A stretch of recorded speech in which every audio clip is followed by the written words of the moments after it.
suggest we go say hi to Xiangling first.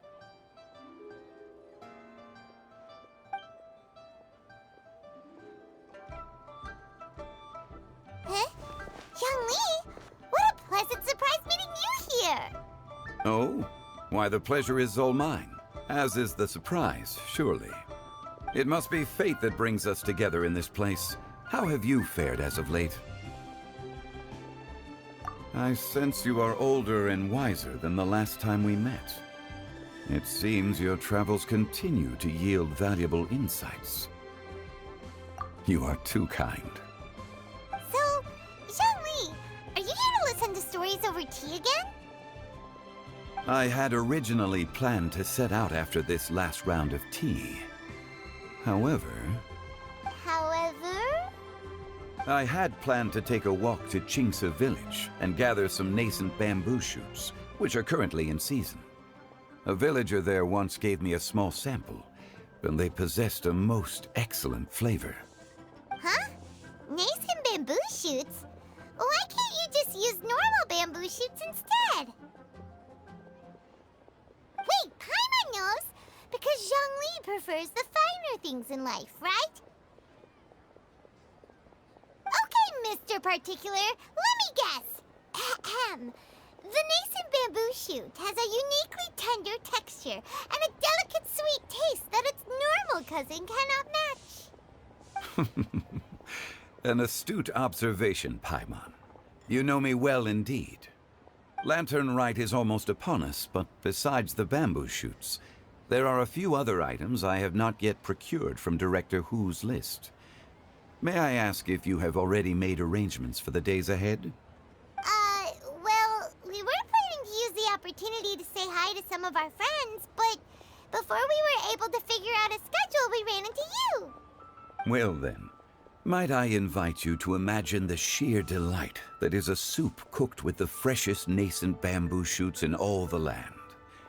Generous cuts of pork belly and crisp, fragrant bamboo shoots placed together in the pot and left to simmer slowly for half a day. You're doing this on purpose, aren't you? Paimon's onto your plan. You just want to hoodwink us into fetching your bamboo for you. Why, I assure you, I would do no such thing.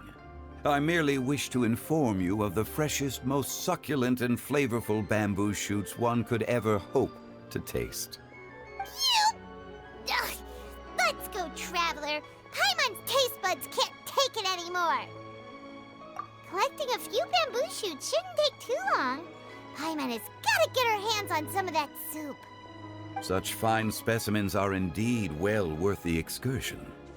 Very well. I shall leave the bamboo shoots to you. Should you have the good fortune to find some, please share them with me as well. See? Paimon knew he was just bamboozling us. However, there is no need to rush. The streets of Liu will be bustling with visitors and filled with all manner of celebrations during the festive period. By all means, go wherever your interests lead you. The nascent bamboo shoots would be but a wonderful final touch to a most exceptional feast. What an honor it would be to savor them in the company of friends. We're heading out. Enjoy your walk, Zhongli. Take care now, you two. Bamboo shoot, nascent bamboo shoot. Oh, this one's only just sprouted, and it looks super fresh. Paimon thinks this is the one.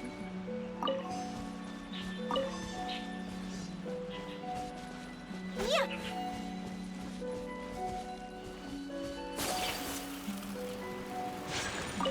These should be enough.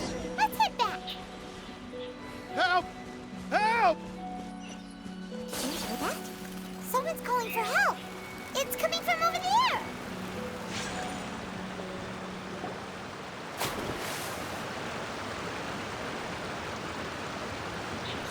Are you okay? Did any water go down the wrong pipe?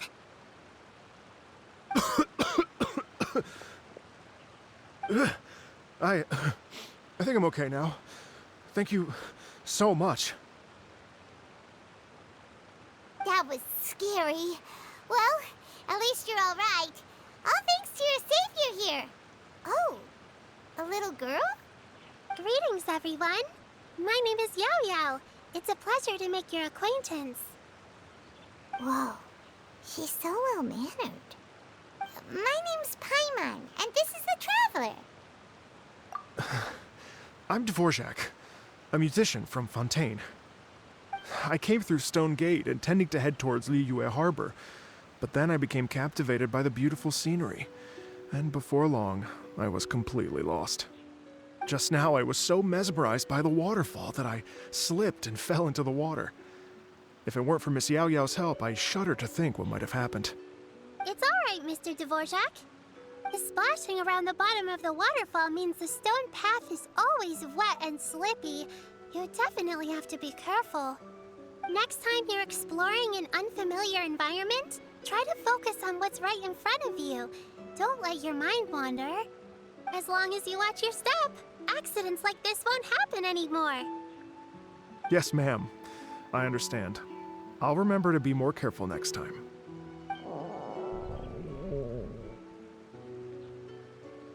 Oh, are you hungry, sir? Oh, I'll be fine. Please, sir, it's quite all right. I was born and raised here in Liyue. It's only natural for me to extend my hospitality to any guests who are passing through. I expect you still have quite a long journey ahead of you. It's very important to keep your energy levels up. I still have some lotus flower crisps left in my backpack. Why don't we split them between the four of us? Aw, what a thoughtful kid! She even has some for Paimon! You're welcome. Mmm, so tasty. If only there were more. Having a healthy appetite is a good thing. It means Paimon's still growing. If I'd known I was gonna run into you, I would have made a second batch.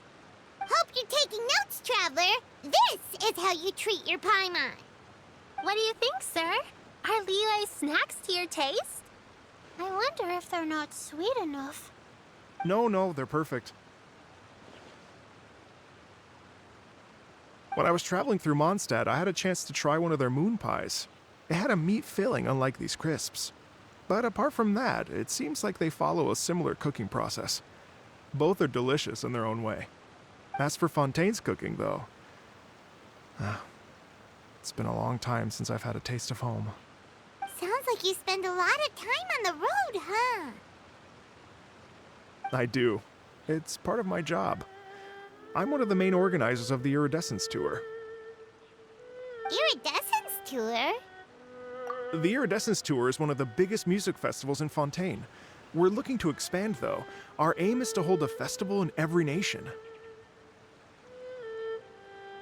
At least, all the main organizers share this goal. Unfortunately, it's a long story, so I'll spare you the details. But anyway, so the main reason I'm traveling all around Tavad is to promote our music festivals. But I have some personal reasons, too. Well, what are they? Just tell us already. Let me see.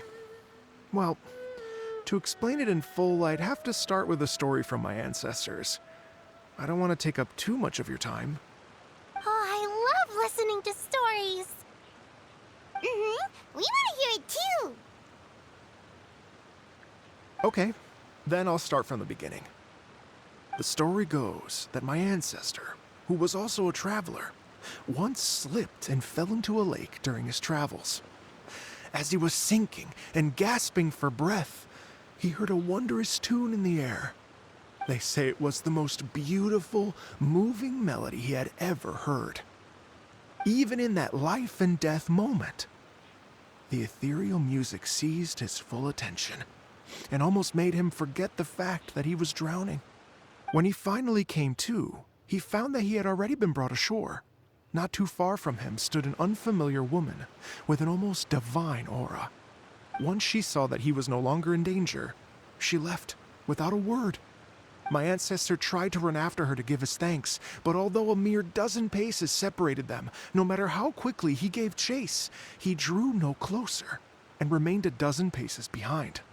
In the end, all he could do was to bow in thanks to the woman as he watched her walk away towards the rivers and mountains in the distance, before at last he turned around and made his way home. Once he returned to Fontaine, he began to learn an instrument so that he could spread his story far and wide, just like the bards. After generations of retelling, embellishing, and dramatizing, people have come to think of that lady as something like a fairy. The story's become something of a local legend in Fontaine. It's called The Lady Overlooking the Lake. People now say that if you go down to the lakeside and play an instrument, so long as you play a pleasing melody, you will hear a fairy lady who is hiding out of sight, playing along with you.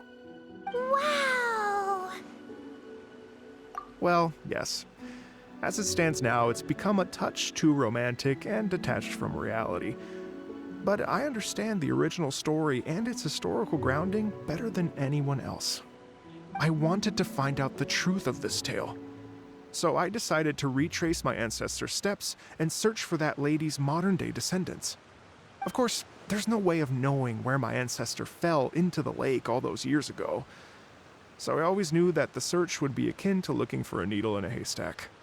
I've spent many years on the road now, and I'm nowhere near as fit as I was in my youth.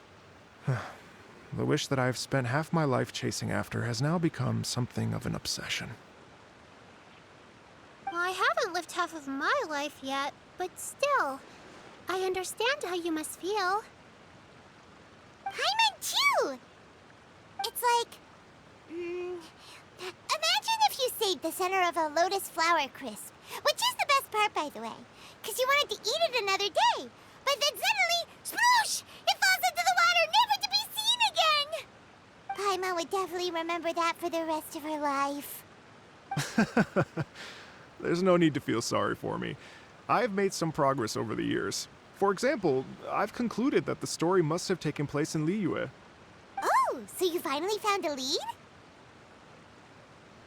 Yes, in fact, that's an intriguing story in and of itself. I'd always known that Mondstadt is the city of song and freedom, but more recently, I heard that the Animal Archon returned to Mondstadt for a festival in the fall, and learned that he himself is a patron deity of music. So I prayed for the Animal Archon's guidance in the Mondstadt Cathedral, and as soon as I set foot back outside the front gate, I noticed a cluster of leaves being blown in the wind further and further west, towards Stone Gate. A friendly local told me that this meant the wind was guiding me in the direction of Liyue, so I followed their advice and made my way here. Right? You get it. I knew I'd find someone that agrees with me eventually. Are you sure? It sounds a bit too much like one of those fake legends told by those treasure hoarder guys to scam gullible grannies from Qingce Village. Rex Lapis has returned to the world! Just give me some incense and a little more towards the travel fees, and I will pass your gift on to the Lord of Geo, and ask him to keep you and your family safe and well. And so on and so on. Don't worry, Yaoyao. We have a lot of experience with deciphering omens and stuff. And anyway, you only got scammed if you handed over Mora, right?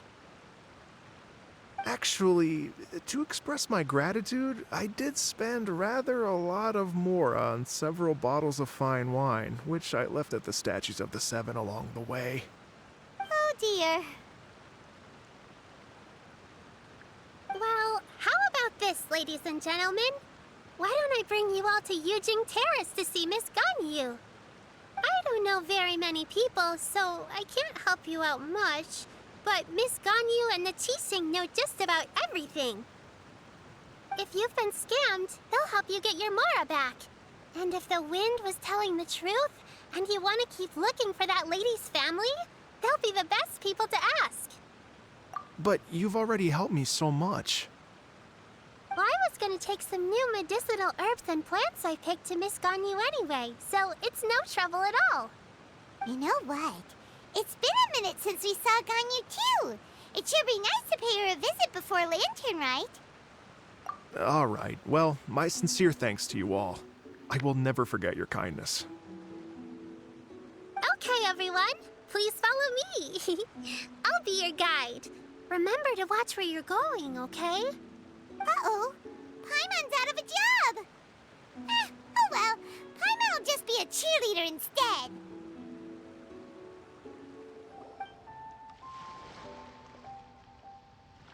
Wow. Liyue Harbor looks very different from when I came last. It's almost as if I'm listening to the same melody, but with a richer timbre and new variations added. Well, we are here during Lantern Rite after all. It only comes once a year, so they always have a big celebration. It's fair to say that this time of year is when Liyue Harbor looks the prettiest. Great. Let's go and check it out. I can't wait to get into the city and see it all up close for myself. The streets are breathtaking. Smiles and laughter everywhere I look. It's contagious. I can almost feel the music in the air. I have the urge to start waving my conductor's baton. I'm glad that you're enjoying the city.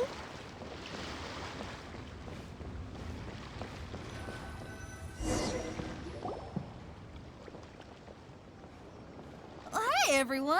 Fancy meeting you all here. What a nice surprise. Hello, Xinyan. Let me introduce some new friends. They are... Traveler, Paimon, and Mr. Dvorak, right? I've known them all for quite a while. When I was last here to advertise a Liyue stop for the Iridescence Tour, Xinyan was one of the few people willing to give me the time of day. Well, feels like I've been chasing this Iridescence Tour bandwagon halfway around the world, but I keep getting stood up. What's going on, Mr. Dvorak? I'm so sorry, Xinyan. We've had a string of terrible luck recently, and every time we've tried to put on a show, something or other has come up to stop our plans from materializing. Is that right? I guess it can't be helped. So, what brings you to Liyue Harbor at this time of year anyway? Thinking of putting on a music festival during the Lantern Rite celebrations? A Lantern Rite music festival? Yes, please! No, I'm actually here on personal business this time. Oh, so no Lantern Rite music festival? I mean, that's not just up to me. Hosting a music festival takes a lot of funding and personnel. Moreover, I've never worked with the Liyue authorities before. Even if I were to start putting something together right now, I think it'd be too rushed. Wait, but we're going to meet the Liyue Qixing, aren't we? And they're the ones in charge. Uh-huh, that's right. Miss Keqing and Miss Ningguang can make anything happen. You mean... what?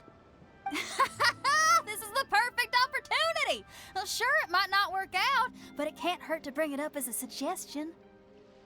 That's the spirit! See, even the Traveler agrees with me. Mr. Dvorak, don't let yourself be put off by the fact that a few things haven't worked out recently. As for the performers, I can put you in touch with some local artists. My friend Yunjin is a well-known opera singer in Liyue. With her support and a commissioned song from the Yunhan Opera Troupe, we should be able to get something going. But what about you, Xinyan? Are you just going to sit this one out? What do you take me for? If we actually manage to make the Iridescence Tour Lantern Rite Grand Concert a reality, you think I'd let anyone else perform the opening act? Wow! There's that rock and roll spirit! What do you say, Mr. Dvorak?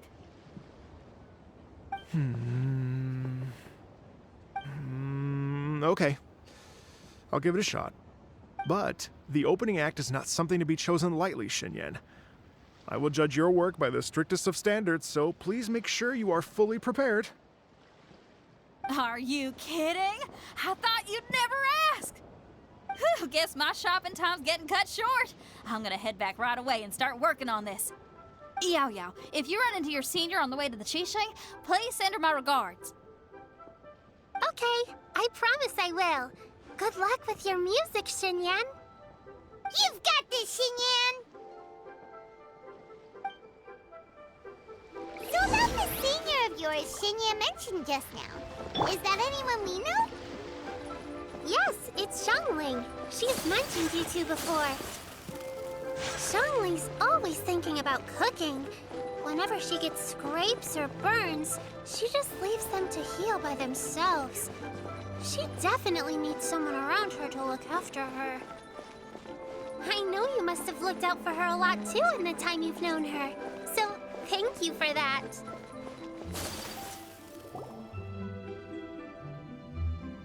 Oh, it's Master! Is it okay if I go and say hi to her?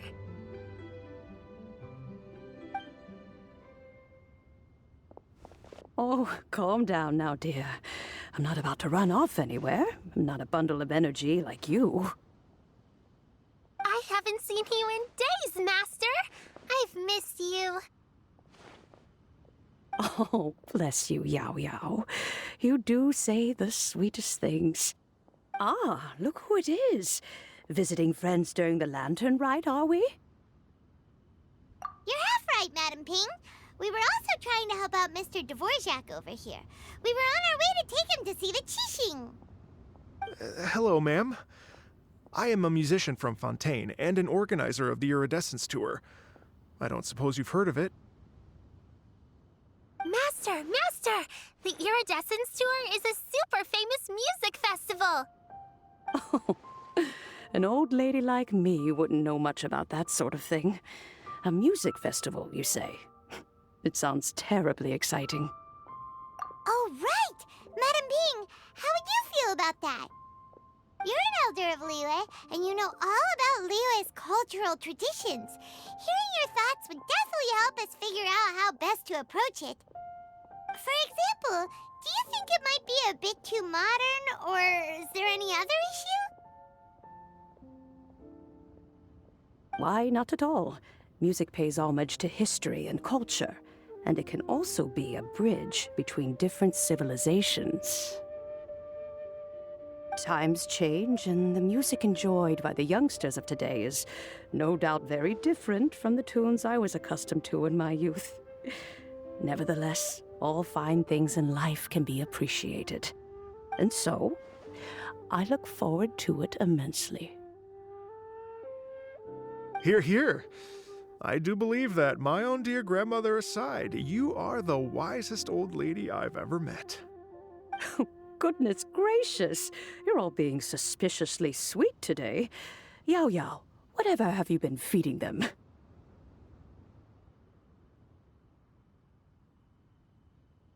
Master, you're in such a great mood today. You're even cracking jokes with the rest of us. Oh, well, I'm sure you must have plenty to be getting on with, yes? Run along now. Don't let me hold you up. Thanks, Madam Ping. We'll see you again soon. And when you meet with the Ministry of Civil Affairs, please remind them that the festivities are not an excuse to procrastinate their work. Understood, Miss Ganyu. I'll take my leave now.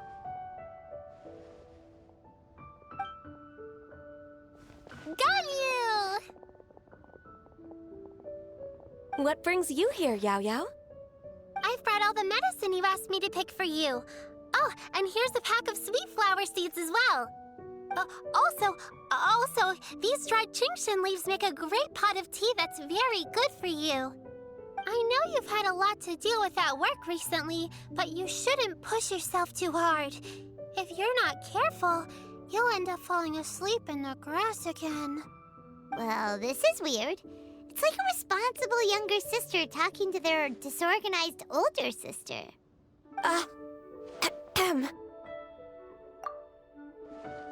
Thank you, but Paimon's criticism is quite valid. I do have a tendency to neglect matters outside of work, and that's something I should improve on. Oh, my apologies. I don't believe we've been introduced. Ah, Paimon will do the honors.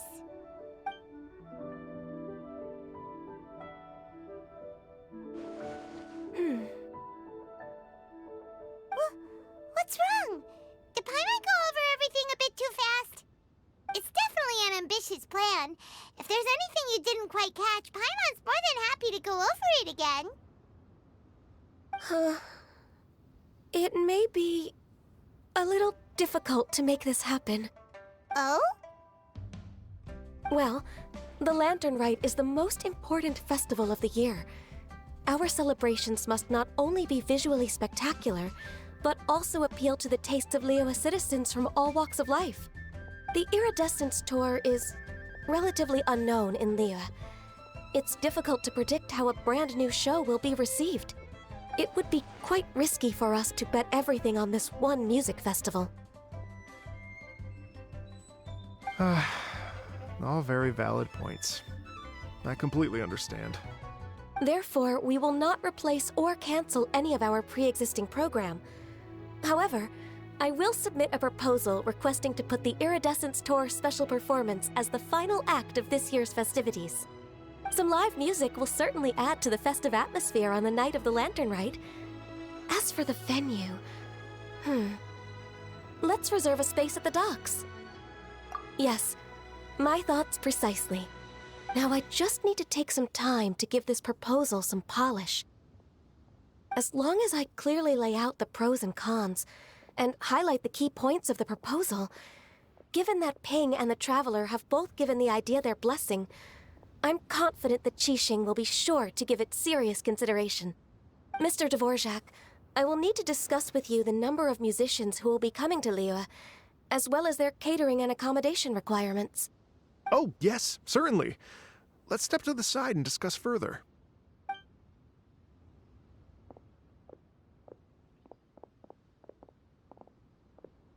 As soon as there's work to do, Ganyu's as diligent as ever. I couldn't agree more. Master once said that everyone has things that they are good at and things that they are less good at. So, with that in mind, Ganyu shouldn't feel compelled to become perfect at absolutely everything. I'm good at taking care of people, so that can be left to me. Wow. Hey, Yaoyao, can you take care of Paimon too? Paimon's getting hungry again. I'm afraid my backpack's empty now, but if you let me know what you like, I can bring you some of your favorite dishes next time we meet. Apart from lotus flower crisps, what else do you like? Anything sweet, and anything that's made from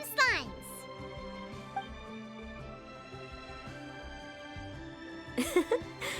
Here's what I've drafted so far. Anything else you want to add? No, this is excellent. I'm racking my brains, but I don't think you've missed a single thing. Perfect. Then we'll leave it as is. I'll go make an official copy. Oh, perfect timing. We were just wrapping up our discussion here. Not at all. Every second counts for a complex proposal such as this. I will inform the Qixing of this development immediately. Please give me a moment to pass on the message. Yaoyao, thank you for bringing my herbs. I will make sure to take them. Remember to make tea from them first, Ganyu. You mustn't just chew them raw. I will. Okay, I should be getting back. If Yaoyao stays out for too long, Mom and Dad will be worried sick. Everyone, I'm sure that the music festival will go off without a hitch, so don't worry. And in case I don't see you before, I wish you all a very happy Lantern Rite. Thank you, Yaoyao. Happy Lantern Rite to you, too. We should go get dinner together sometime!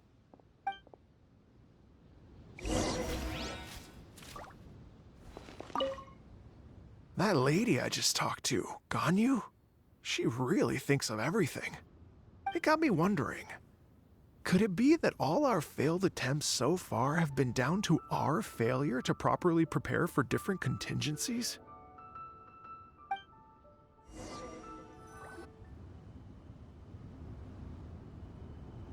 Greetings, Traveler, Paimon, and Mr. Dvorak. Call me Kuching. Ganyu has brought me up to speed on everything. I'll get straight to the point. The Qixing have approved Ganyu's proposal. Over the next few days, I will be working with Mr. Dvorak on behalf of the Qixing to facilitate the organization of this concert. Yay! That's awesome! Please. The Qixing have a duty to deal with matters such as these. We have merely moved things forward to the next step. On a more personal note, I am an avid supporter of all things new and innovative. As such, it is my privilege to work with you on this exciting project. Thank you so much, Keqing. I'd become quite discouraged after our recent failures and was expecting the same outcome once again, so I didn't dare to get my hopes up. Never in my wildest dreams could I have imagined this going so smoothly. It's like a dream come true. Right, time for me to call in the performers. To stage a concert at a high-profile event like this is a rare opportunity. We'll make sure it's a night to remember. Yes! Our music band's finally getting fired up! Yes, indeed. I know exactly what I'm doing from here. For a musician, music will always be the language they are most fluent in. Oh, that. Well, that can wait for another time. Oh, Ganyu? What's wrong? they told me all about Mr. Dvorak's situation, but I was so engrossed in drafting the proposal that I forgot all about it. Oh, that's quite all right. I don't even know what the person I'm trying to find looks like, so it was always going to be a long shot. Don't worry about me, Ganyu. Your time and energy are needed elsewhere. I'm sure you already have plenty to deal with between this concert and everything else going on during the Lantern Rite. Thanks. It was just that I had a few initial thoughts when I heard your story. For instance, I wonder if this lady your ancestor met might have been an Adeptus. What do you think? To tell you the truth, Mr. Dvorak, I am somewhat related to the Adepti myself. I am part human and part Xiangling. The Xiangling is an illuminated beast. I know how important your quest to get in touch with your roots must be to you, because I've been there myself before, trying to find out where I belonged. Did you say the Adepti? And you're illuminated beast? Part Xiangling? Are you telling me all the rumors of the Liyue Adepti are real? So it's not just artistic license? You bet they're real! Trying to track them down is tough, though. Like Julian Karst itself. There's nothing specifically stopping you from going there, but getting in and out of there is quite an ordeal. Yes. Anyway, if you're looking to uncover a lost melody or shine light on a forgotten aspect of Liyue's cultural history, I'm probably not the best person to ask. But if it's a person you're looking for, then I just might be able to help. I see. I think I understand the situation now. In that case, Ganyu, shall we divide the work between us? Yes, that was also my thought. Great. So Mr. Dvorak and I will concentrate on things here in the city to make sure the concert goes according to plan.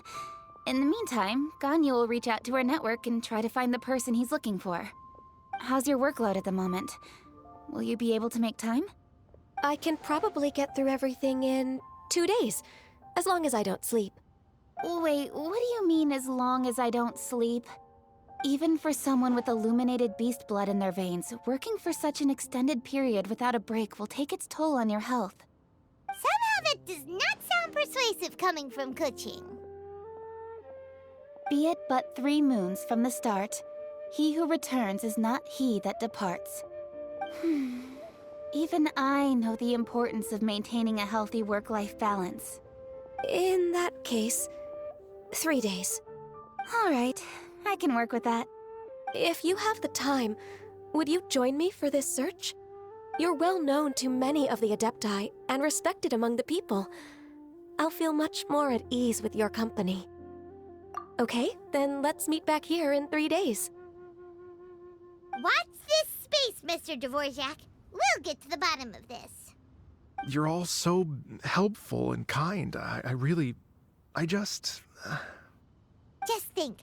Imagine if we found the Adeptus lady, or one of her descendants, and got them to come to the performance. Wouldn't that be amazing? It'd be such a happy reunion. And that's exactly what this festival's all about. You're right. Okay, I'm gonna pull out all the stops to make this Lantern Rite a true extravaganza. We should probably get going. Mr. Dvorak, could you come with me to confirm the site? Ooh, we're coming too! I was wondering, what are your thoughts on music? What does it mean to you? Music sounds nice? Truth be told, the question of what music means to people is one that I've been pondering for quite some time. Let's revisit this question after the concert.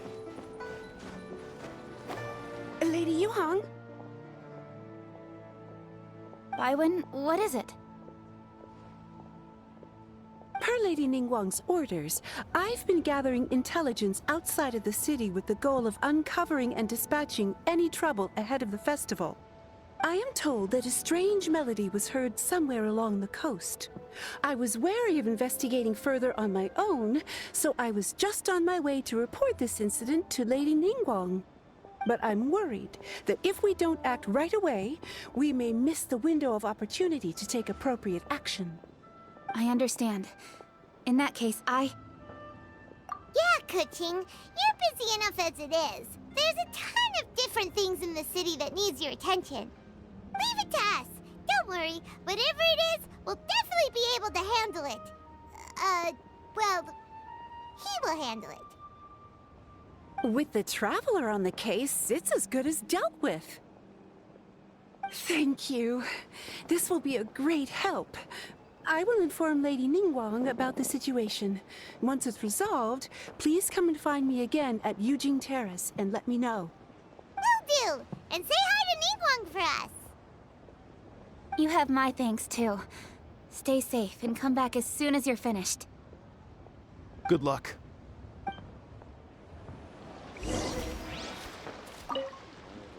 She said she'll reach out to the Yunhan Opera Troupe? Huh, I see. Then I'll arrange for a rehearsal venue and accommodation as soon as possible. Everything should be ready tonight.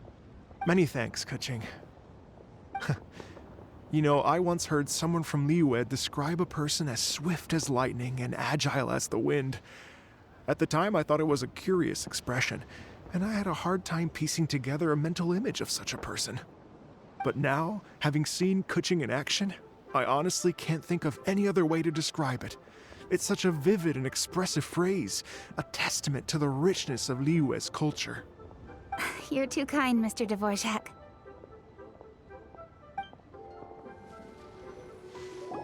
Byron said the strange tune was coming from around here, right? But Paimon doesn't hear anything. There doesn't seem to be a soul in... I was just wondering who in their right mind would come out to a place like this. So, it's you two. Yelan!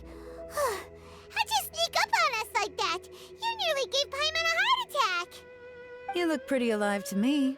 Can't have spooked you that bad. Fair enough.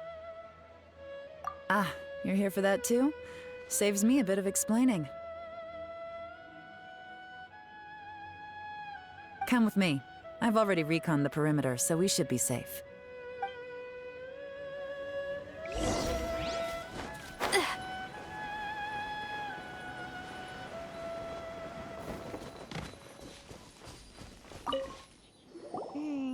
The stuff by the door is in pretty good condition, though.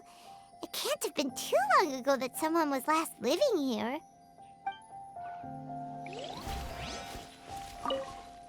This place is completely empty. There's nothing valuable left here at all.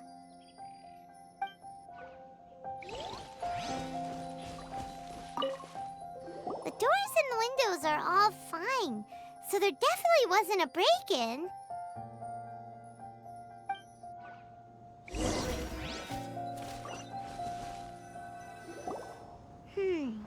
How strange. It looks like it's been looted, except for the fact that there's no sign of a struggle. The bad guys could have sneaked in while the owner was gone, but then how do you explain why the door and windows are intact? Seems you've done a pretty thorough inspection. So, any theories on what might have happened here? Yelan, you didn't hide some of the evidence from us on purpose, did you? Why would I make this more difficult for you? We're on the same side here. Okay, well... Paimon gives up then. Paimon's got nothing. What about you? Give up as well? Your instincts are pretty good. Or perhaps it's not instinct. The strange melody is one of the few pieces of information you have available, after all. Let me share a folk story with you. A long time ago, there used to be a group of bandits in the Liyue countryside who would sound a horn every time they were about to raid a village. But it wasn't a rallying cry to rouse their fellow men. It was a disconcerting tune, meant to intimidate the weak and warn them of their impending doom. To escape with their lives, the villagers would abandon their homes and flee overnight, taking only their most valuable belongings with them. Everything else was left behind. The bandits were eventually brought to justice, but the fear and trauma remained in the villagers' hearts. Whenever they heard that melody, they would feel like their lives were in danger once again, and flee immediately. The culprit of this crime exploited that very fear to get access to this house without having to force their way in. That's quite the story. The victims obviously will have gotten quite a fright, but at least they won't be in any great danger. The important thing now is to find this copycat criminal. On any other day, that'd probably be a good idea. Unfortunately, it's not gonna work today. Take a look around and you'll see what I mean. This criminal is clearly well-versed both in using music to commit crimes and in making a clean getaway.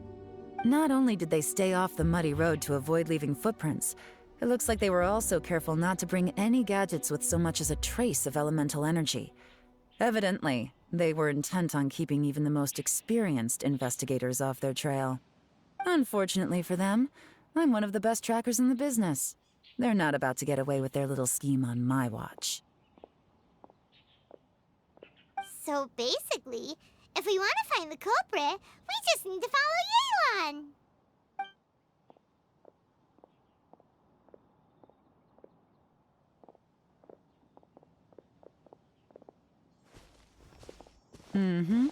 As long as you can keep up. Since the culprit's trying to be cautious and low risk, I'll bet they left through an area with some vegetation for cover, but not so much that it would slow them down.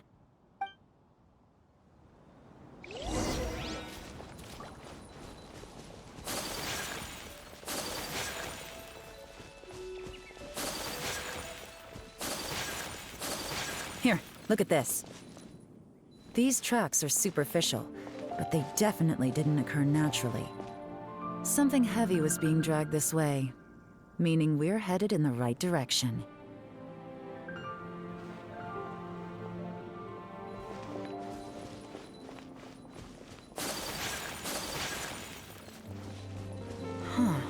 Their pace has increased. Normally, people carrying a heavy load slow down as their journey goes on and they start to tire. Whatever's motivating them to speed up must be psychological. For instance, reaching the home stretch.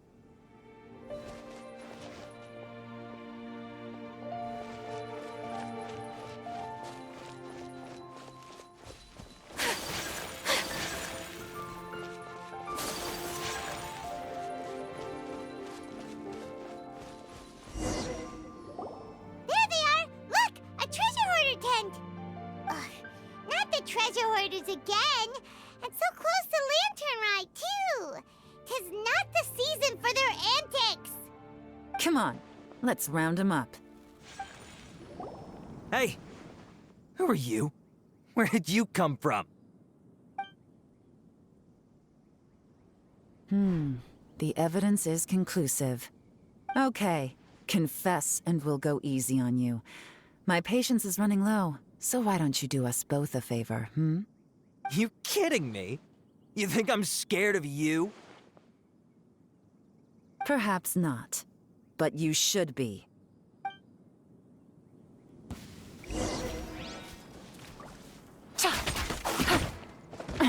Gutsy. Curses. Seems like you're not all talk after all. There's no going back now. Better up my game.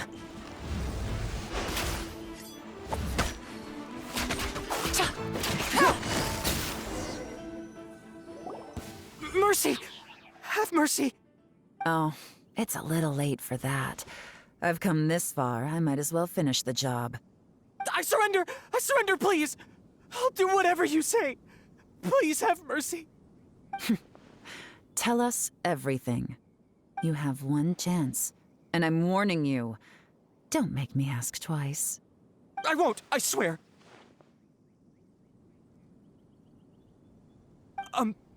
So Lantern Right's nearly here, and like a lot of people, I wanted to buy a few nice things. I know I'm with the treasure hoarders and everything, but I don't really have any kind of experience with robbing people and whatnot. So I don't have the guts to break into somebody's house. Wow, you're really going to complain to us about that? No, not at all. I'm just telling it how it is. Okay. Continue. I racked my brains trying to think of what I could do, and eventually, I remembered something from back when I was a kid. The bandits would blow their horn, and my grandma would grab us kids and run. I remember the tune, so I figured I'd try it for myself. I mean, just to see what would happen. At first, anyway, I seriously didn't expect that family to pack up and leave.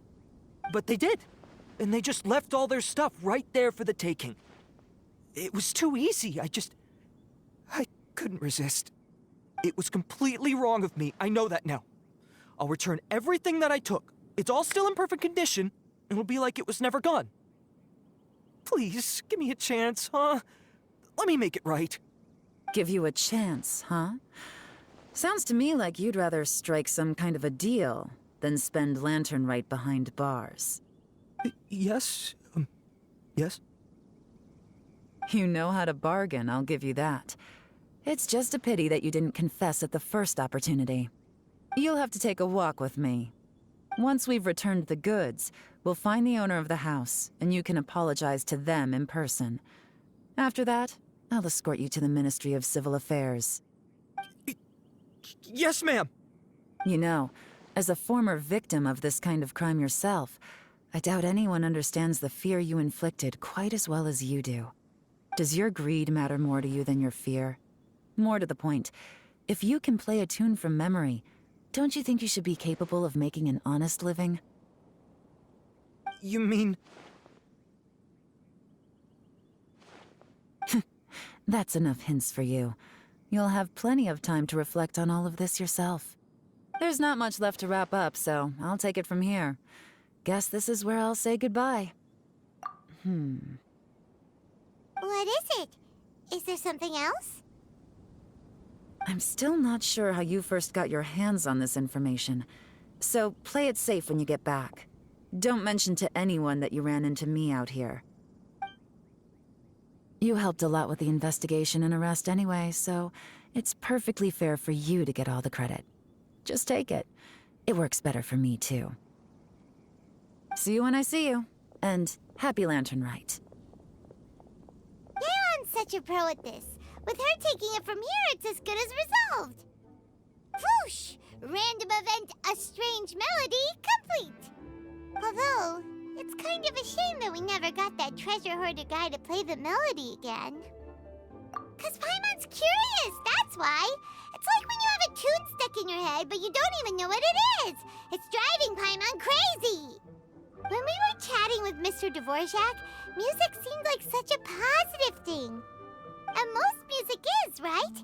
It can help us relax, feel all warm and fuzzy, recall happy memories, or even just think happy thoughts. Paimon never imagined that music could be used to commit crimes.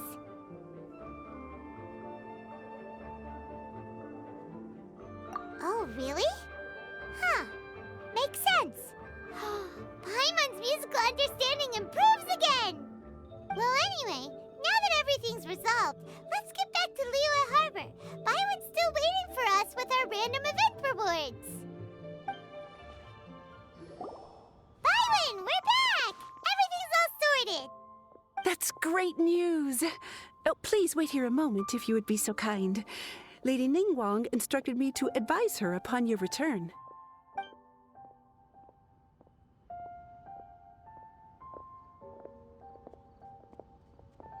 My greetings to both of you. Long time no see. No need to be so formal deal with us, Ningguang. We've known each other for a long time now. You must be super busy with all the preparations for Lantern Rite. Don't mind us. On the contrary, I think it is those that I have known longest to whom I should extend the greatest courtesies. Alas, on a different day, I would invite both of you inside for some tea and a brief respite from your travels. But you're quite right. Trivial matters aside, there's no escaping the fact that we have a grand concert to organize. Once the performance itself is over, we'll then need to invite the representatives of the Iridescence Tour for a discussion on future collaboration opportunities. The financing arrangements alone could well entail many rounds of discussion. Simply put, there will always be work to do. Whoa, you're already thinking that far ahead? Well, we can discuss more current affairs if you'd prefer. I trust you saw this year's Mingxiao lantern at the docks when you arrived at the city? Yeah, it looked like a goose. Which Adeptus is it modeled on this time? Sea Gazer. I believe you're familiar with the name. Legend holds that he was free-spirited and easygoing. People described him as a cheerful soul and a loyal friend. On this marvelous lantern rite, we pray that the fallen heroes may be guided home. If the sound of music can flow like the rivers and streams into every corner of the land, perhaps the souls of those who have gone before us will hear the song of a new era. I wonder whether the melodies will be to their liking. Oh, they're gonna love them. Paimon's sure of it. At least, if the guy you mentioned is anything to go by, the Adepti and heroes of the past sound like a positive and free-spirited, cheerful bunch. They're sure to be open to new music. Well, let's hope so. I heard that you'll be going on a search with Ganyu to find the descendants of a fairy lady from a Fontaine legend. I'm sure this quest to uncover the truth behind an ancient story will turn into a most charming tale. Do share it with me, won't you? I couldn't bear to miss out. Looks like it's about time for us to meet up with Ganyu. Let's head to Yunjin Terrace.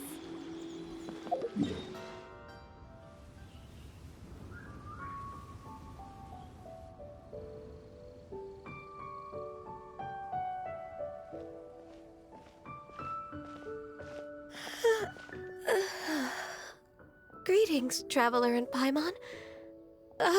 What time is it? Are you okay, Ganyu? You were nodding off there. Didn't you sleep well last night? I'm fine. Don't worry about me. Let's discuss the matter at hand. Since last time, I've been thinking a lot about the story Paimon told me. In essence, someone rescued a drowning man and performed some music. If that were all there was to it, it could have been many people, human or Adeptus. But the tune was allegedly so wonderful that the drowning man forgot about everything else, even his own impending death, and only came to his senses after being brought to shore. Perhaps there was an adeptal power at work in that music that he, as a mortal, could not perceive. Or perhaps he sensed a power surrounding him but lacked the words to describe it, not knowing where it came from. Either way, if this part of the story is true, then the rescuer has to have been an Adeptus. You really think so? But this story is all the way from Fontaine. Isn't this a bit of a long shot? Also, Paimon's really curious about how people from Fontaine think this fairy lady looked. Then she looked just like Ganyu. Guess that does technically make sense. Actually, Ganyu, if you had to save a drowning person, how would you go about it? Huh? Me? Well, I'd get them to the shore, and then I'd probably hide behind a tree and watch them for a while. Once I was sure that they were going to be okay, I'd slip away without a sound. Got it. So basically, Ganyu's the type of person who doesn't like taking credit for her good deeds. No, it's not like that. I'm just not very good at explaining things. And I also find it really awkward accepting other people's gratitude. Well, what if this Adeptus in the story had a similar attitude? That would explain why she just left without saying a word. She was probably thinking something like, one was merely passing by and saw fit to address this egregious disruption to one's graceful zithering at once. You may keep your thanks to yourself. That was actually a very good impression of Cloud Retainer, Paimon. As far as I'm aware, Cloud Retainer isn't the most musically gifted. Still, we can't completely rule her out just yet. If we set off now, we could head to Mount Outsung and ask her about it. You'll be able to confirm either way if it's her, and I can... I've been in Lea Harbor for so long now that I'm just not as familiar with the Adepti anymore. If there's anything we want to know about them, she's the best person to ask. Sounds great! And we're pretty close with Cloud Retainer by now, so we probably don't even need to bring her food this time, right? I've prepared a gift for her to mark the festival, just in case. However... Cloud Retainer spends most of her days studying mechanisms in her abode. She's on her own so much of the time that the moment she has someone to chat with, she just... Never mind. I promised I'd help Mr. Dvorak, and now that I've made the contract, I can't be having second thoughts. Traveler, Paimon, let's set off for Cloud Retainer's abode. Seems like this is a tough decision for Ganyu, but she's made up her mind now. Paimon gets why she'd be so anxious. Okay, how about this? If Cloud Retainer tries to start telling stories about her again this year, we should pipe up and change the topic. Wait, did she leave already? Hey, Ganyu, wait up! Whew. Paimon's so tired from trying to keep up. Don't either of you need to take any breaks? I can't believe it. Cloud Retainer is not here. Huh? Did we miss her? She doesn't like to travel, so in the past, it's always been the other Adepti who come to visit her during the festivals. True. Now that I think about it, Cloud Retainer would be quite capable of taking care of anything on her own. There's no need to worry about her. Since she's not here, I guess the next step is to check all the other Adepti abodes, one by one. Uh-oh. Will it involve a lot more traveling?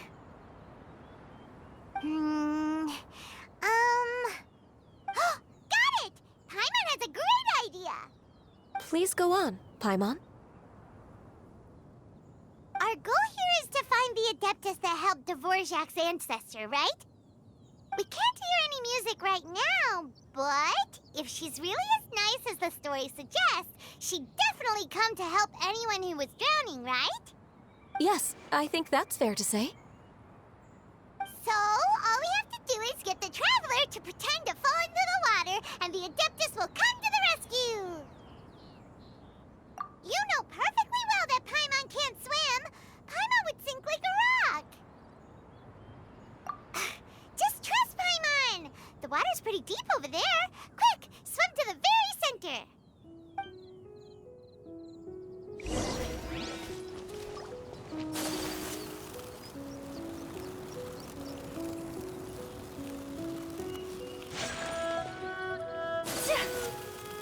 Help! Help! Someone's drowning! If only there was a kind-hearted Adeptus here to save us! Oh no! Whatever will a Paimon do?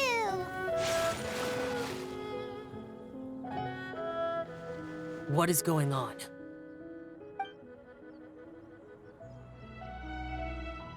How do you feel right now? Shenhe! And the Conqueror of Demons! Why don't you say something? Please don't make Paimon explain it.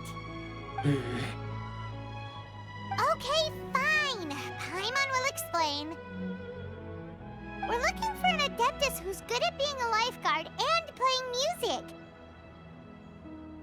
But if the Adepti aren't gonna stay home, then how are we supposed to find them?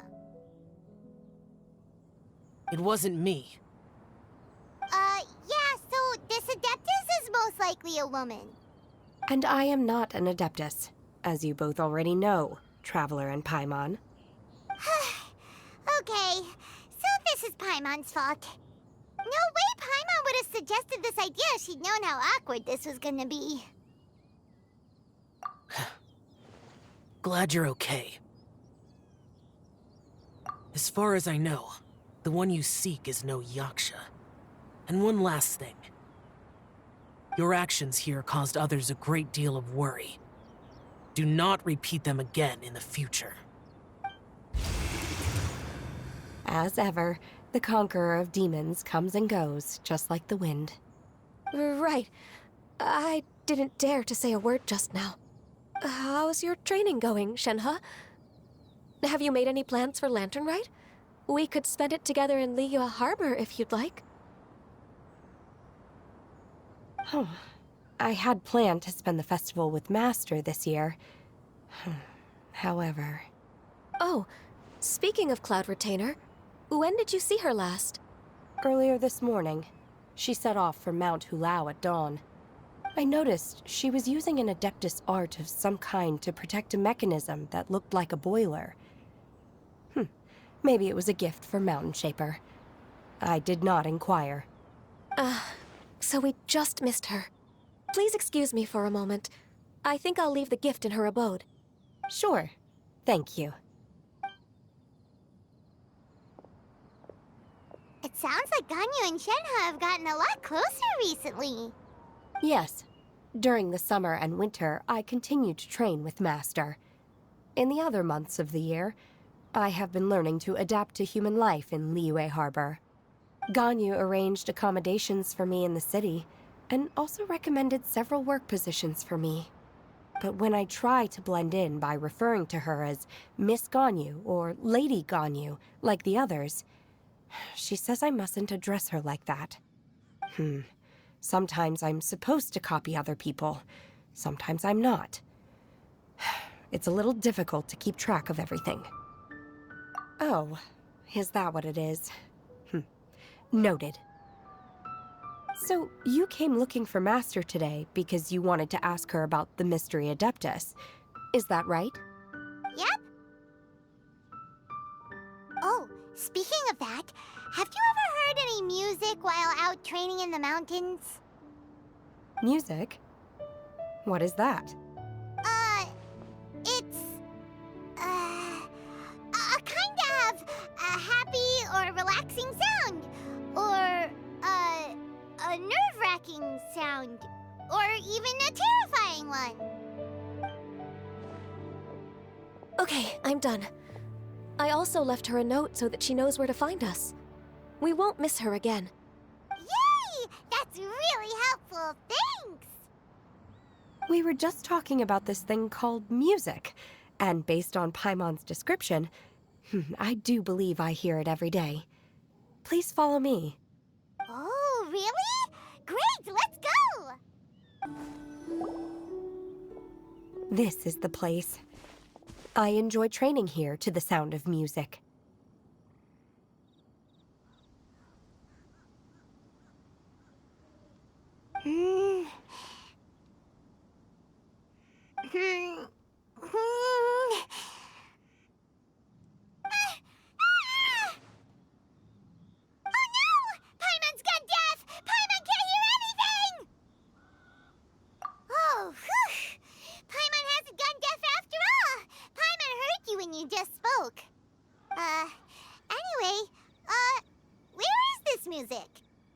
The faint sound of birdsong, the quiet murmur of the streams. These are relaxing sounds. Are they not the music of which you speak? Oh, Paimon wasn't quite done with the description. Okay, fine, it's all Paimon's fault. What we're looking for are not the sounds of nature, but melodies played on special instruments. And a melody is? Hey! Don't you patronize Paimon! Let's get one thing straight. Paimon knows plenty of nursery rhymes, but Paimon does not sing on demand. Without payment. Hey! Why don't you just sing that one melody Shen has heard before? It'll probably help her to understand what we're talking about.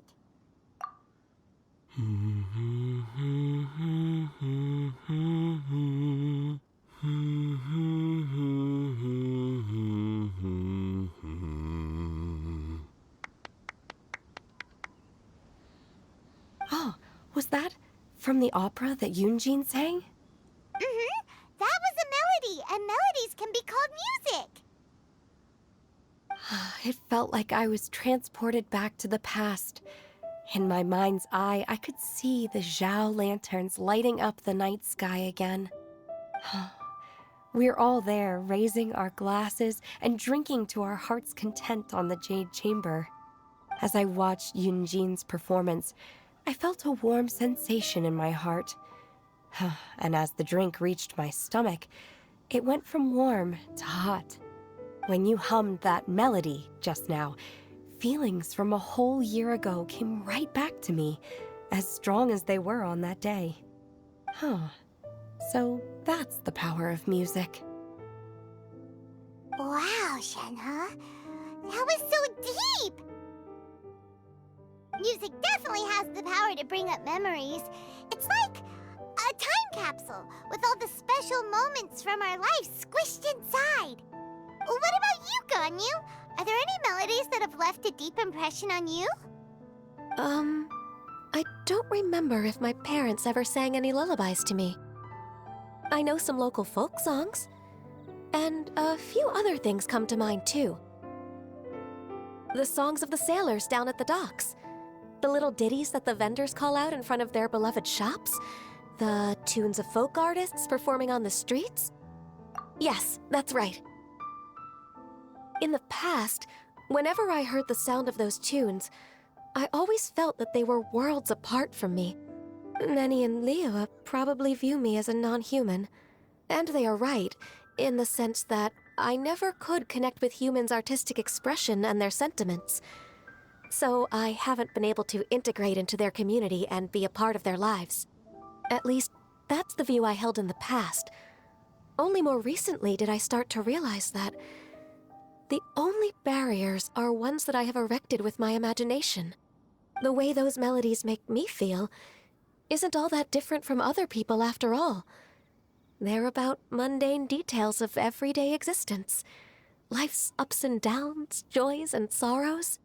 Even though we come from different backgrounds and have different stories to tell, when it comes down to the most common things that we see and experience around us each day in the city, in that sense, we're all the same.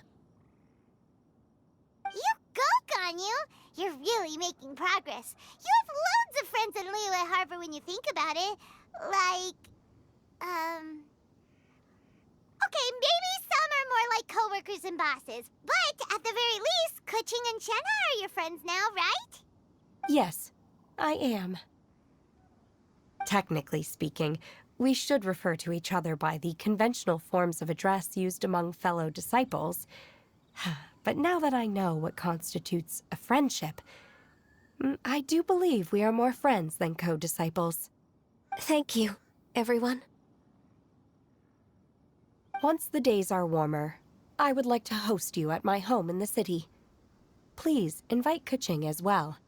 I've planted many types of flowers. I'm sure some of them will be to your taste. You are too kind. I couldn't possibly. Nonsense. You are my friend. I have cultivated and cared for the flowers just as you taught me. Once you've seen them for yourself, I am sure you can advise me how to do an even better job next time. I will save some for decoration. We can feast on the rest. Then, thank you in advance. Wait, what is that saying again? If you insist? Do people say that? I'm not completely sure either. It doesn't matter, okay?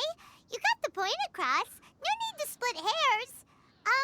Paimon's more concerned about your idea of a girls' night out. Eating flowers? Really? Does this have anything to do with you both being the disciples of that Illuminated Bird? Who dares refer to one not by one's Adeptus title, but merely as that Illuminated Bird? Master. Our greetings, Cloud Retainer. Ah! There it is! The Illuminated Bird has landed! Double humph. Now she has the gall to use it rather than she, even after being chastised once already? Barely a moment has passed since we last met, and yet your impertinence has reached new heights. Very well. If you refuse to learn your lesson, one shall scold you no further. One has received your message from Ganyu. On the matter of the Adeptus you seek, one suspects to know their identity. Well, shall one lead the way? I still have to complete my training for today, so I will bid farewell to everyone here. Very well. Await my arrival at one's abode later this night. On this special occasion, you should indulge yourself with some savory dishes. If you want to release a Xiao lantern, come and find us anytime. Thank you, everyone. Happy Lantern Rite to you too.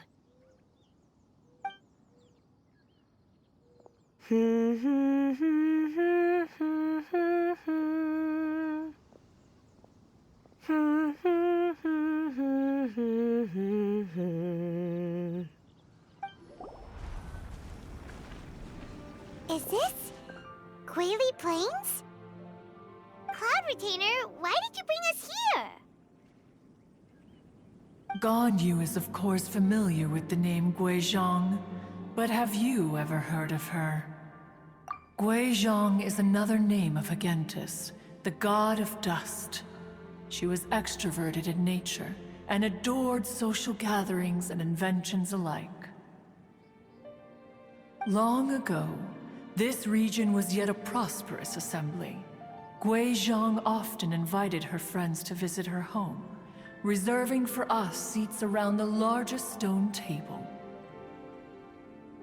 Sea Gazer would always bring out his latest treasure and place it upon the table. He could be quite the braggart. Though usually a mild-mannered fellow, when it came to those collectibles he was so fond of, he always loved to show them off. Paimon remembers that name. So that's what Sea Gazer was like. He was an old friend and a former rival. One has many memories of him. Once he had brought out the treasure, it would predictably become the center of attention. Neither Guizhong nor one was content to let him just steal the spotlight. So we would then also present our proudest mechanical creations. As Adepti, we were each gifted in our own ways, and naturally proud of our accomplishments in our respective fields of expertise. As a result, one often quarreled with Sea Gazer. His treasures were not even of his own making. He just used his exploration skills to dig them out of the ground. How, pray tell, could he compare to me, when every single one of one's accomplishments were crafted by one's own hand? Cloud Retainer, you are getting competitive again. One digresses. Regardless, every time an argument occurred, Guizhong would come over to watch us during our mutual lambastics. On some occasions, she would join in, and on others, she'd take one of us by the limb and start uttering the most ridiculous nonsense. What kind of nonsense? No kind of nonsense were we spared.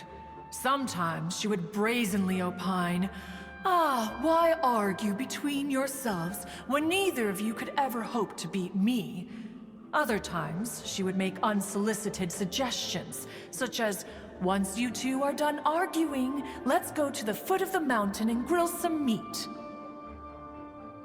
She always sought to make everyone happy, and one must say, she had quite the gift for it. No matter what nonsense she said, one never felt bothered or offended. It also helped that she never referred to one as that Illuminated Bird, or Lady Bird? Come on, get over yourself! Anyway, just as our impassioned arguments would reach the apex of acrimony, Marchosius would bring his delectable dishes to the table.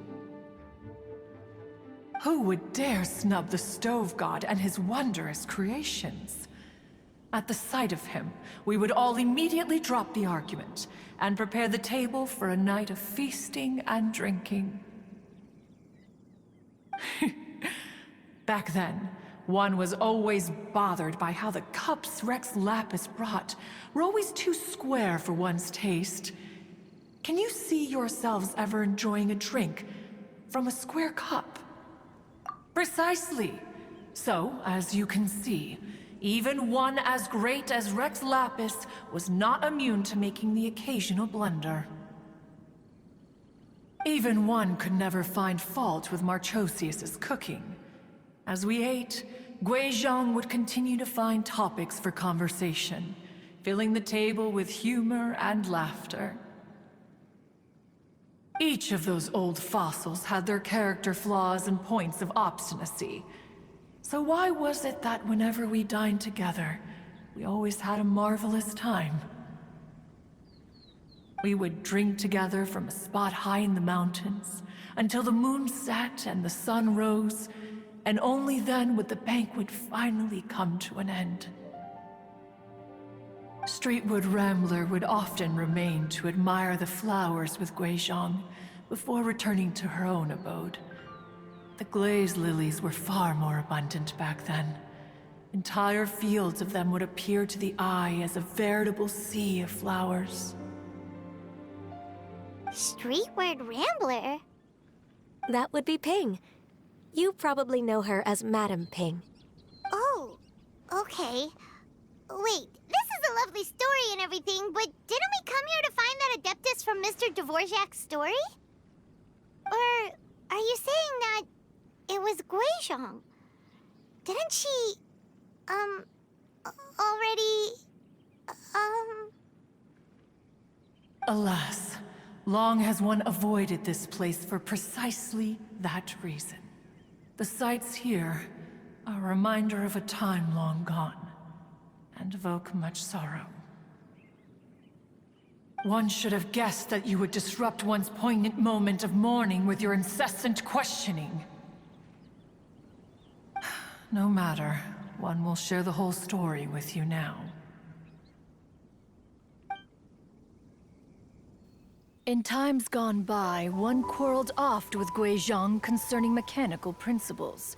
We each had our ideals, and neither would yield. Under the pretext of a social gathering, one invited the impartial Rex Lapis to judge the quality of our creations. But Rex Lapis declared that Guizhong's obscuro vulpus mechanism was superior. Though one was too proud to acknowledge it, in one's heart, one knew that Guizhong was indeed the superior talent in the mechanical arts. As for the story between Guizhong and Streetward Rambler, that begins with a certain bell. In Guizhong's opinion, while mechanisms were no substitute for human composers, they were yet capable of producing simple but fine melodies. But Streetward Rambler believed music to be an expression of the soul, an emotional enterprise that could never hope to be replicated by machinery. They argued endlessly, until one asked Rex Lapis to intercede. He confiscated the bell and designated it for ceremonial use. Thereafter, one would often find them convening in the mountains, discussing music, mechanics, and all the affairs of the mortal world. But these good times were not to last. War broke out between the gods, and soon engulfed the Guili plains. Guizhong was overpowered by the enemy, and fell in battle. When Streetwood Rambler and I arrived at the scene at long last, all that remained among the ruins was her lifeless body. After this, at Streetwood Rambler's request, Rex Lapis granted her the cleansing bell for safekeeping.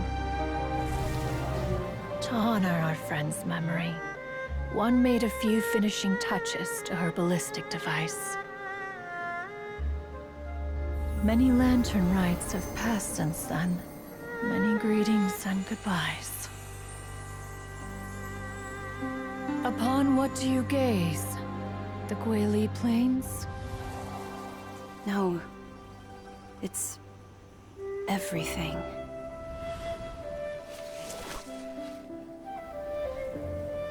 We think of human life as like a lantern that's lit one minute and extinguished the next. But are we Adepti so different? Perhaps as dust settles after a storm, we too must one day return to the world below. One has always been austere and private by nature, and has never relished socializing. One's dealings with Guizhong were born out of discussions on the discipline of mechanics. What? You have loads of friends, and you seem pretty chatty. Just because one is not ignorant of social graces does not mean one is fond of them. One is perfectly capable of partaking in conversation despite being introverted. But in the end, one is nothing like Streetward Rambler. She is dauntless but thoughtful, not to mention eloquent and wise. Moreover, her friendship with Guizhong was far greater than one's own. Back when they were rivals, they would often compete against one another in the realm of musical composition. That cleansing bell was one of Guizhong's proudest works, having the ability to both compose and perform. Wait!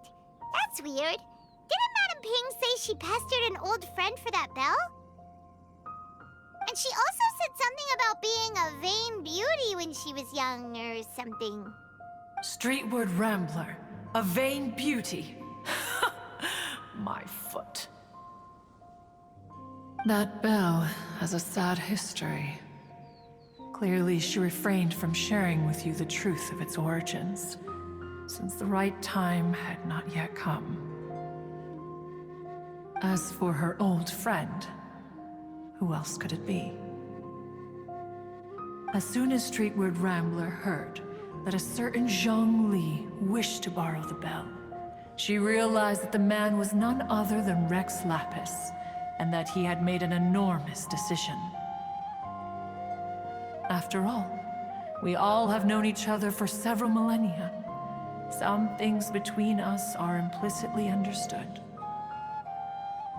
Whoa! So they were talking in secret code? Oh, Paimon did not see that one coming. Enough of your intrusions. Where was one up to? Ah, yes. One remembers now. The cleansing bell is powered by a mechanical art, and can be used to great effect as an accompanying instrument. After the passing of its creator, it was used on numerous occasions during rites of parting. But Streetward Rambler did not acquire it from Rex Lapis for the purpose of producing further funerary tunes. No. Each time she rang it, it was to play the tune that Guizhong composed on it. The two once clashed over their beliefs about the meaning of music. Who would have thought that with Guizhong's passing and Streetward Rambler's mourning, two tunes composed in discord would eventually become one harmonious composition?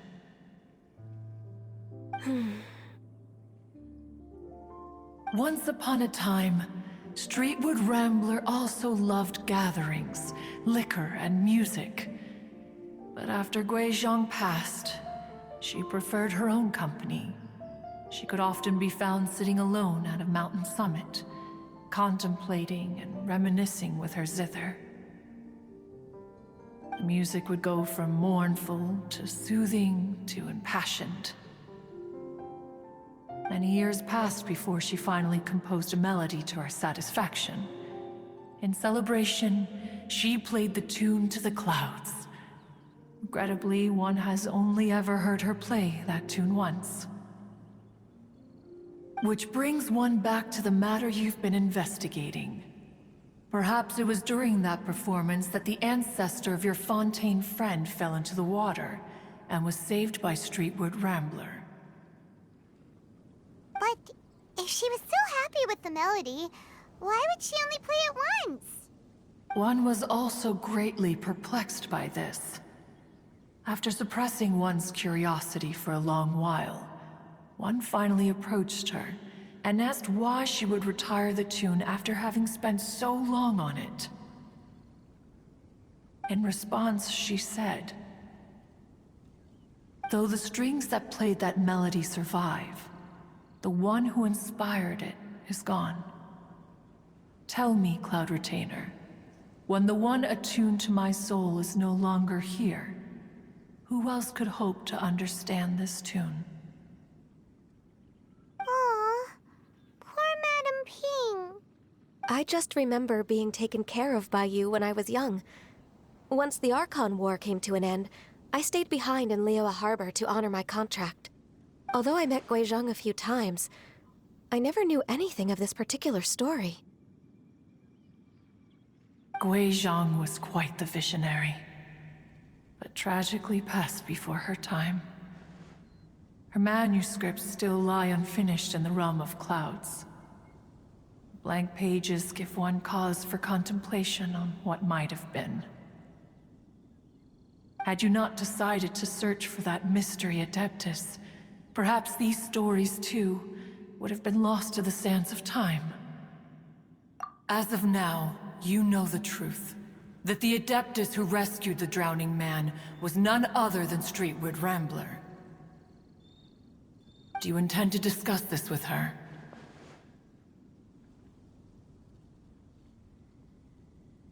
Do you mean Ping might find the topic too distressing? Precisely. The passing of our old friend is a heavy topic that both of us are usually careful to avoid. If I may be so bold, Cloud Retainer, could it be that this is just your own personal opinion? Oh? How so?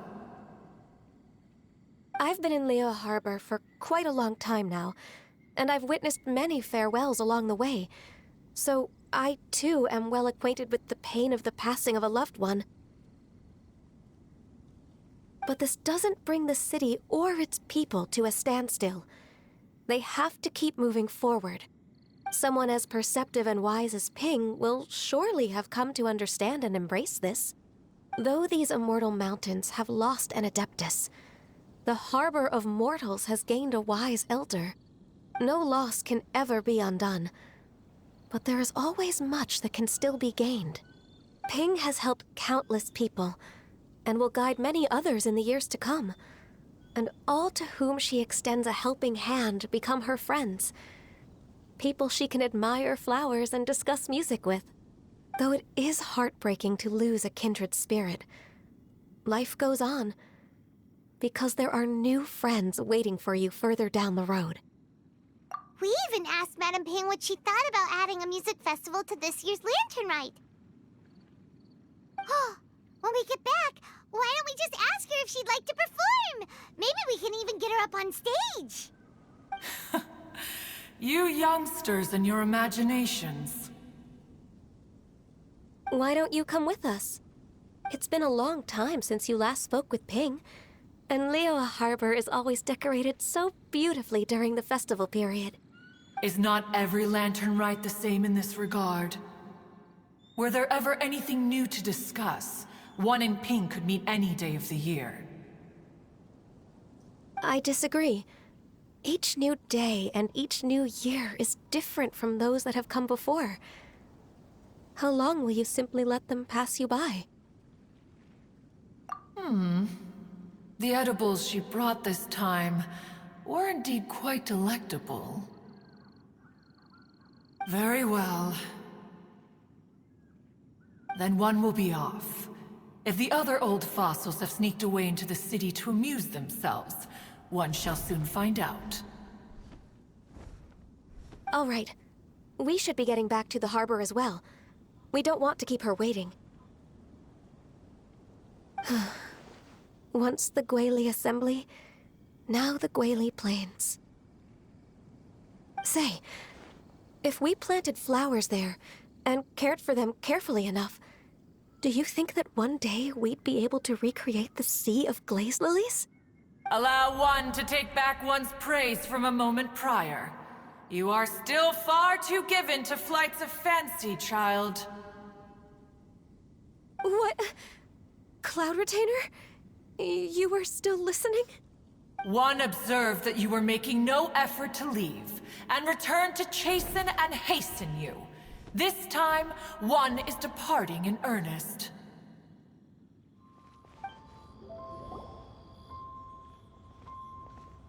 Whoa! Madam Ping? And Cloud Retainer? It appears you made haste after all. One arrived but moments before you. Oh, bless my soul. To what do I owe the honor? How nice of you all to come and visit me. Miss Illuminated Bird, haven't you said anything yet? Said what, precisely? And why should one be tasked with saying it? 'Cause you're the one who's known Madam Ping the longest. Street word. Or rather, presumably, you would prefer to be addressed as Ping? Oh, Cloud Retainer, you are uncommonly polite today.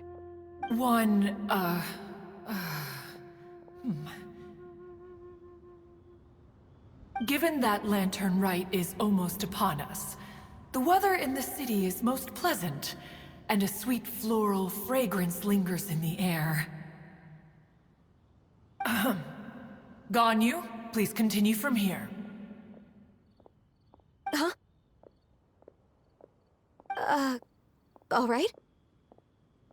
So, this all started because we were trying to help Mr. Dvorak find the Adeptus who saved his ancestor's life.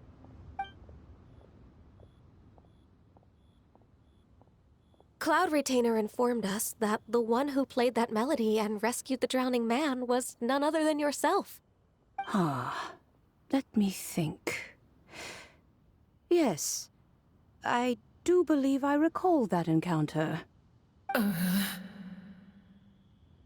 What a long time ago that was. I'm surprised that you still remember it. Even more astonishing, perhaps, is the fact that this story has survived this long at all, when mortal lives are so very brief. It appears that she has proven herself right once again. Who's she? We like to call her Guizhong. From the look in Cloud Retainer's eyes, I sense that she has already told you all about her. Albeit reluctantly, one might add. Oh, there is no harm done.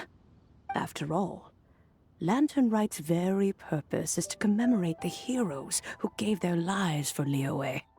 Although Guizhong did not live to see the splendid sights of today, she was as much a hero as any other. So how has she proven herself right again exactly? Once upon a time, she said to me that humans were a weak form of life that she wished to protect with her wisdom.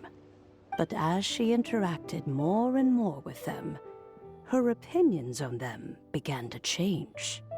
She marveled at the beautiful complexity of their spirits, the sheer splendor of all they could accomplish through their hard work and intelligence.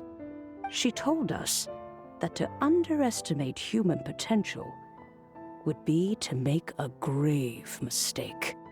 With the smallest amount of guidance, enormous power can be unleashed in them. And a human who has reached their full potential may well be her equal. Someone who could have as much to teach an Adeptus as to learn from them. She always had a way with words.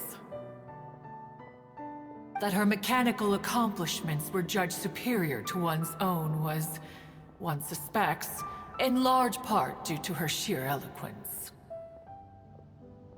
Speaking of mechanics, Cloud Retainer, do you still remember that potted plant mechanism? The one that the two of you gave me as a gift? Of course. Guizhong and One both put an immense amount of effort into that gift. It would be no overstatement to call it a testament to each of our individual technical genius. As Guizhong once said, it takes every blade of grass and every flower to make a homeland. When I see the sight of Liyue Harbor before us today, I am reminded of this. Madame Ping looks very emotional right now. Of all of us, it was Guizhong who was the fondest of these grand and exciting occasions. If she were still with us, I'm quite sure she would still be trying to best Cloud Retainer's finest works at every opportunity. Liyue Harbor is always filled with the sound of music at this time of the year. If she were here, one is certain that she would seek you out to discuss and debate the virtues of various melodies. Oh yeah, music! We've been dying to ask. What was the melody that you played back then? Oh, also, with you being such a music expert and all, why don't you join the concert as a performer? I can make arrangements right away. Oh. As much as I don't wish to dampen your enthusiasm, it's been a long time since I played this zither. My fingers don't have the dexterity they once did. And whenever I play that tune, it always reminds me of her. I start wondering what she would think of the changes I have made to her melody. There was a period of time whenever I started strumming, it almost felt like she was back again. Sitting right there on the stone stool next to me, chatting away. Skybracer and Seagazer too, looking just like they did in the old days.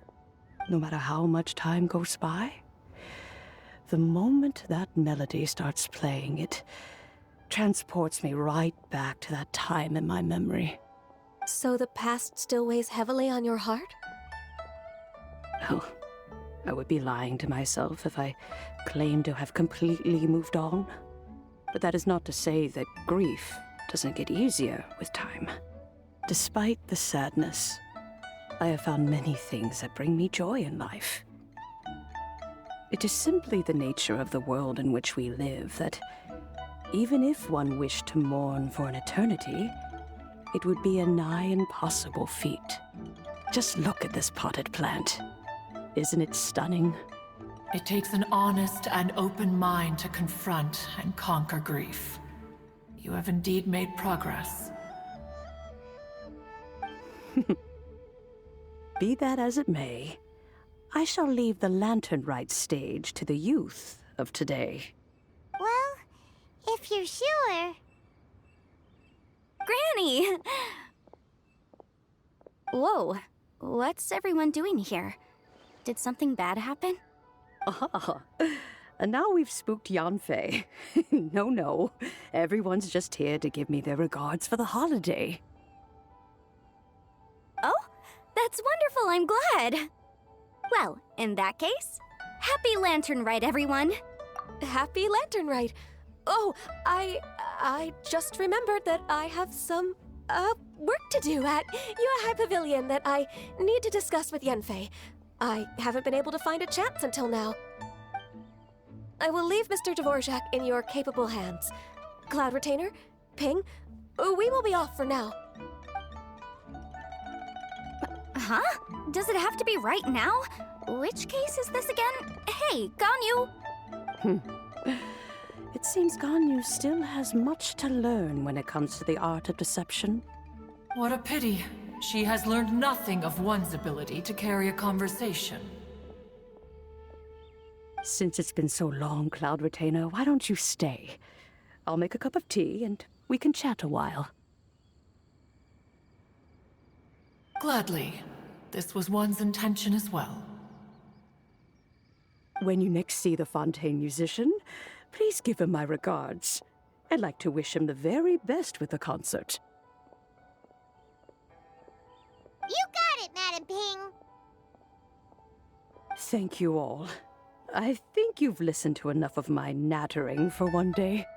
As for that melody, I will play it for you all another time. Goodness knows I need to practice it first. Wow, that'd be great! We'll look forward to it. When that time comes, wherever her spirit may be among the countless grains of sand and specks of dust between the harbor and the mountains, perhaps she will look at the Liyue of today and steal a smile when she sees the prosperous land that it has become. All right, let's go tell Mr. Dvorak the news. Ping, what say you to convening more often in the future? That would be quite wonderful. But I must say, after all this time, I've grown quite accustomed to the harbor. When we are to meet, I shall have to trouble you to make the journey to the city. You sound just like Shenhe. The child is constantly telling one all sorts of stories from the city, as if one was partial to them. Have you ever considered moving to the city, Cloud Retainer? There are plenty of people here to talk to. I think you would find it quite the antidote to the monotony of solitude. And if you looked around, I suspect you would find some young minds with an interest in the mechanical arts. Some of them even worth training. We shall see.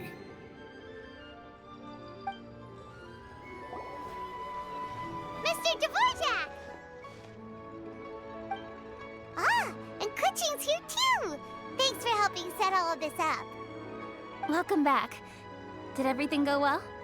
Really, really well. We found the person Mr. Dvorak was looking for. Are you serious?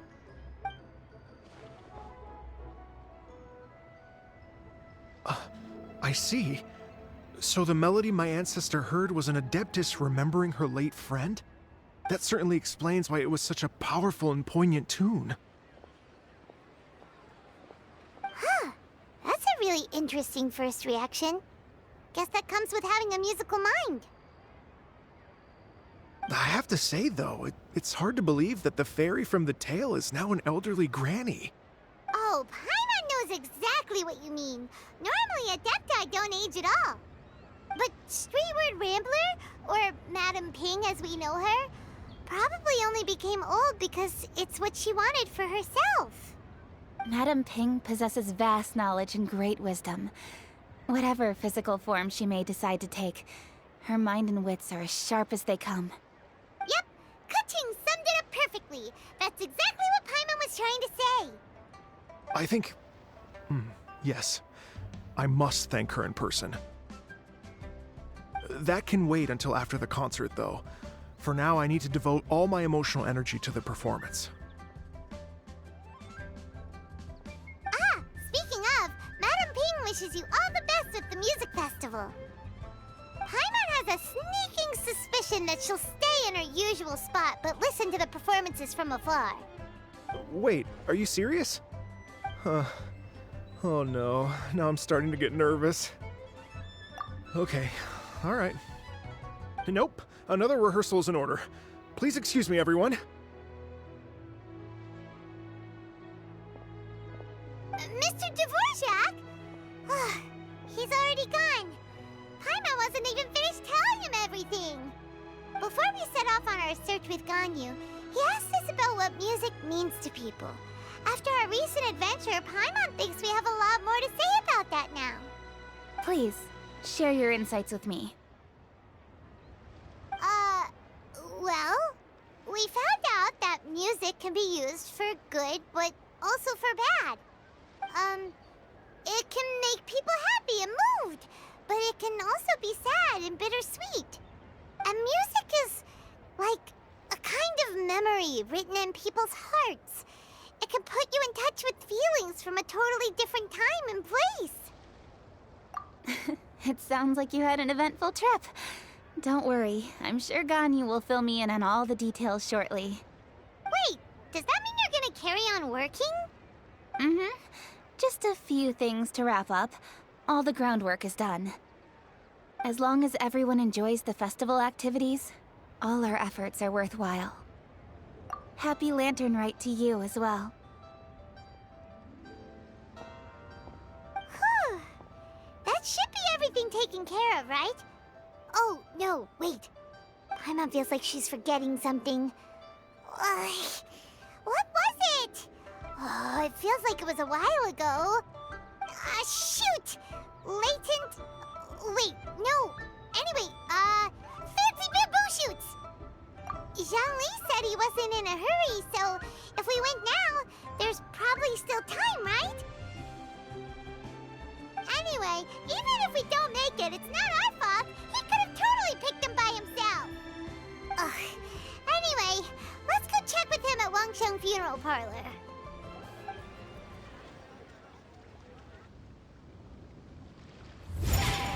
Mm-hmm. Da-da-da-da, da-da-da-da-da-da. Da-da-da, oh! All right, let's take a break here. Oh wow, look who it is! Are you here to hang out with everyone's favorite funeral director? So you're just casually practicing your rapping skills at the entrance to your funeral parlor? In broad daylight? Okay. After everything we've been through, you don't see me for a hot minute, and you're back to being scared of your own shadow. We have all this open space, a clear view of the mountains behind and the sea in front. Not to mention we have several invisible audience members enthusiastically cheering us on. It's the perfect spot to rehearse. Invisible audience members? Gotta say, it took me a few days to get used to Director Who's way of talking. Xinyan was pretty spooked too when she first got here. Just like when she sees a frog, but a giant frog with sharp teeth. Come on, knock it off. What's wrong? I've never seen someone look so confused before. Well, don't worry, because Director Who's here to explain it all. There once was a Fontaine musician who went around town on a mission. He came door to door for his Iridescence Tour, looking for acts to audition. With my words, Xinyan's chorus, and Yunjin as our mentor, we'll take the stage by storm with flames roaring and the whole audience calling for more. For sure! The whole dance floor will be yelling encore! Encore! Oh, now Paimon's rhyming along. But when you say flames roaring, are you sure this'll be safe? No, don't you worry about that. I'm pretty experienced on the stage, and I've already informed the Yuhong of all the pyrotechnics we're planning on using. Huh. Guess we'll just have to trust Xinyan on this one. Oh, Zhongli. He took one of those fancy meal boxes and set off for the mountains. Said he wanted to pay a visit to some old friends. It's a real pity that he couldn't be around for this. As well as being a true connoisseur of traditional art forms, he's able to appreciate Xinyan's performances too. Yeah, that's right. Matter of fact, he was the one who first invited me to perform here. To tell the truth, though, I never thought I'd really find myself rehearsing here one day. Well, now you know. The Wangsheng Funeral Parlor is a great location. All of you are always welcome to come and hang out here, especially if you're in the mood to try something new. I can speak to that. Hu Tao is always full of fun surprises. And jump scares.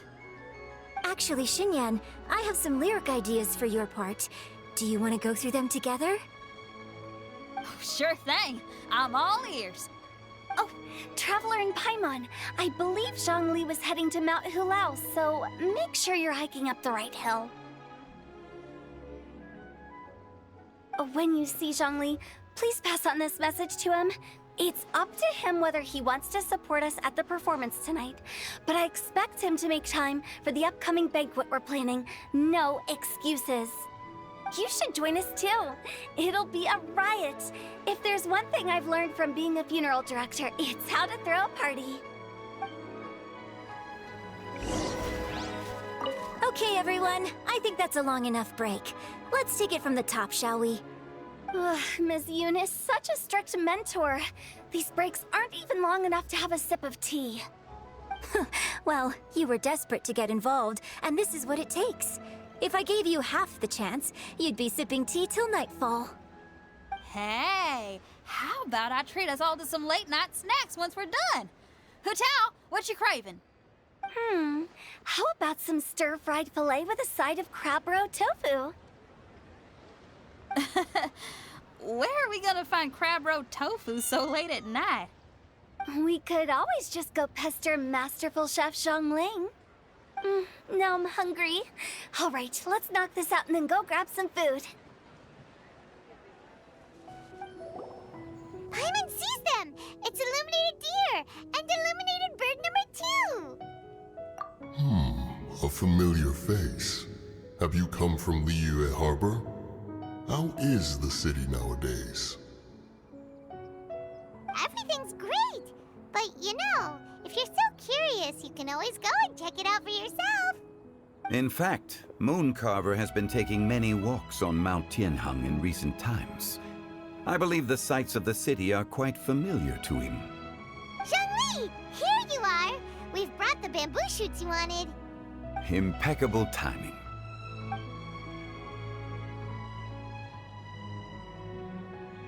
Traditionally, bamboo shoot soup ought to be slow-cooked for many hours on low heat. Using Adeptus arts to hasten the process is something of a shortcut. Wait, that mechanism, is that? Indeed. Cloud Retainer kindly lent me her supreme cuisine machine. Can we not just call it a cooking machine?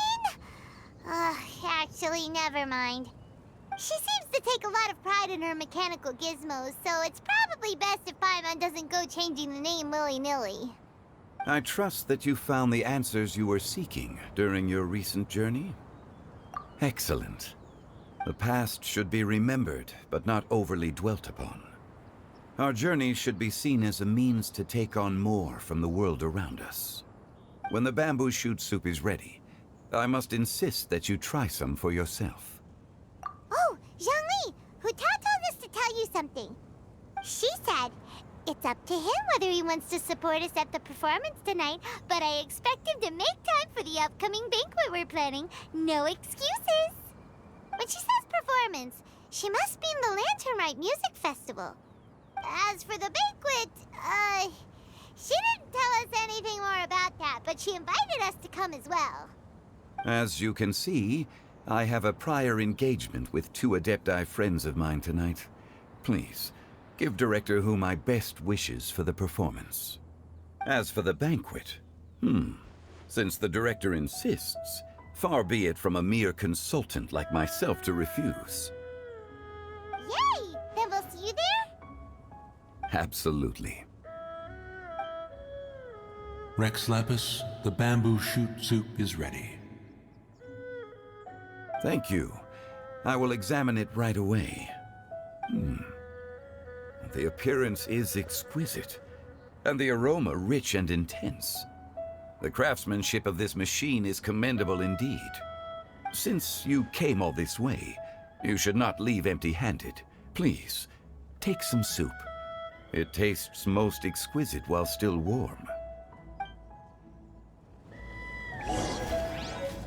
I intend to reminisce with my old friends for a while longer. You ought to get back to Liyue Harbor. There is a performance you do not want to miss. Had one known that Cloud Retainer was in possession of such eminently useful devices, one would have sought to borrow one from her long ago. And yet, since you share my lack of enthusiasm for mechanisms and fine dining, it would have become a mere decorative ornament in your abode. Not so. Had one had such a device to make up for one's lack of culinary prowess, Shenhe would not have had to rely on flowers and herbs alone for sustenance while under one's care. In that case, shall we rendezvous with Cloud Retainer one day soon and request to borrow one more Supreme Cuisine machine?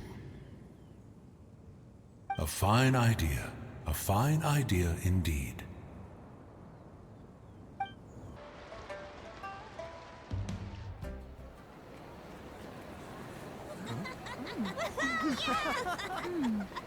I'm honored to be here on the Iridescence Tour stage. All right, without further ado, I'm Xinyan, this is Xiao, and this is a little something called... The Flame Lilies!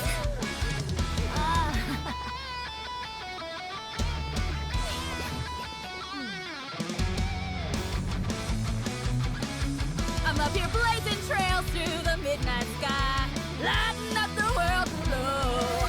And when the crowds all hear my voice, they'll meet the spirit of rock and roll. Let's go! Hey, you butterfly, you two buzzing by, guiding your way to the afterlife, opening the path without a fright. Oh! I'll light the fire, watch it blaze across the universe.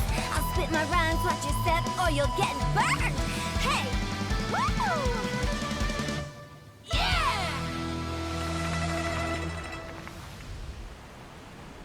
Does anyone have any plans tomorrow? With another year behind us, I think we deserve a celebration of our own. My treat. Interested? The Tianquan footing the bill? I can't miss out on that.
May the year ahead be a blessed one.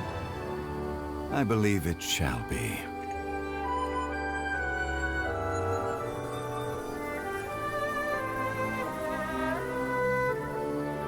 Master, the Xiao lanterns,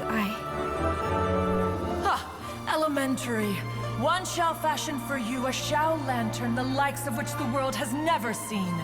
And you must take it to Liyue Harbor to display its magnificence for all.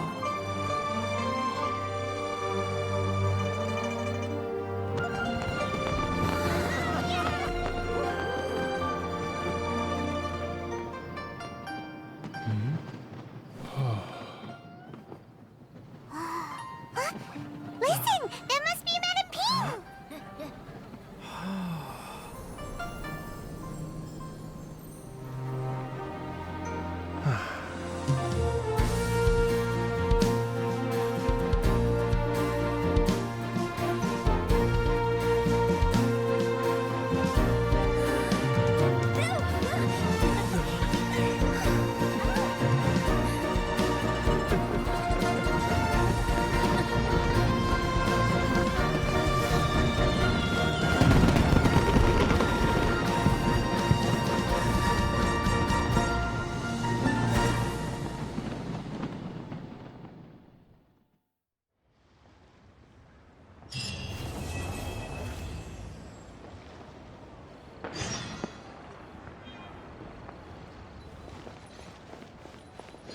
Okay, now I need to get a move on and write my next song. Listen to you. You only just fulfilled one lifetime dream. Are you really thinking about your next goal already? Don't try to tell me you ain't the same way. I bet you've already thought up a name for your next opera, haven't you? You know me too well, Xinyan. The Adeptus-Seeking Voyage. How does that sound? Oh, man! Yeah, I can already picture it. I've also got just the finishing line for it. I'll close with, "And the celestial melody echoed through the clouds forevermore." Embraces its duty. Traveler, hurry! It's almost time for us to join Hotel for dinner! Ooh, and we'll be meeting at Xinqiu Kiosk. It's the place with a really long wait list. As expected of the parlor director, always so generous. Come on, let's go! Oh, so that's how it is. Thanks for the suggestions, Mr. Zhongli. I have them all noted down.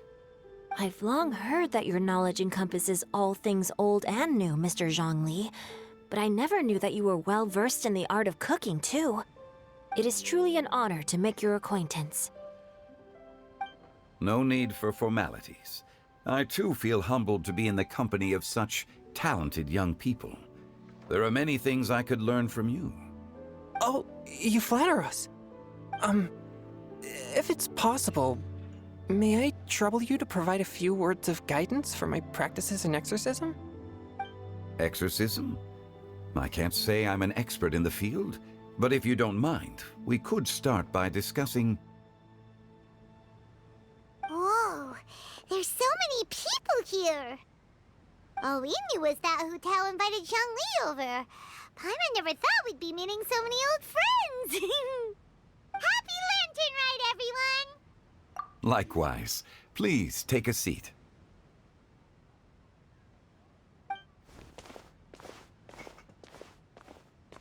Happy Lantern Rite!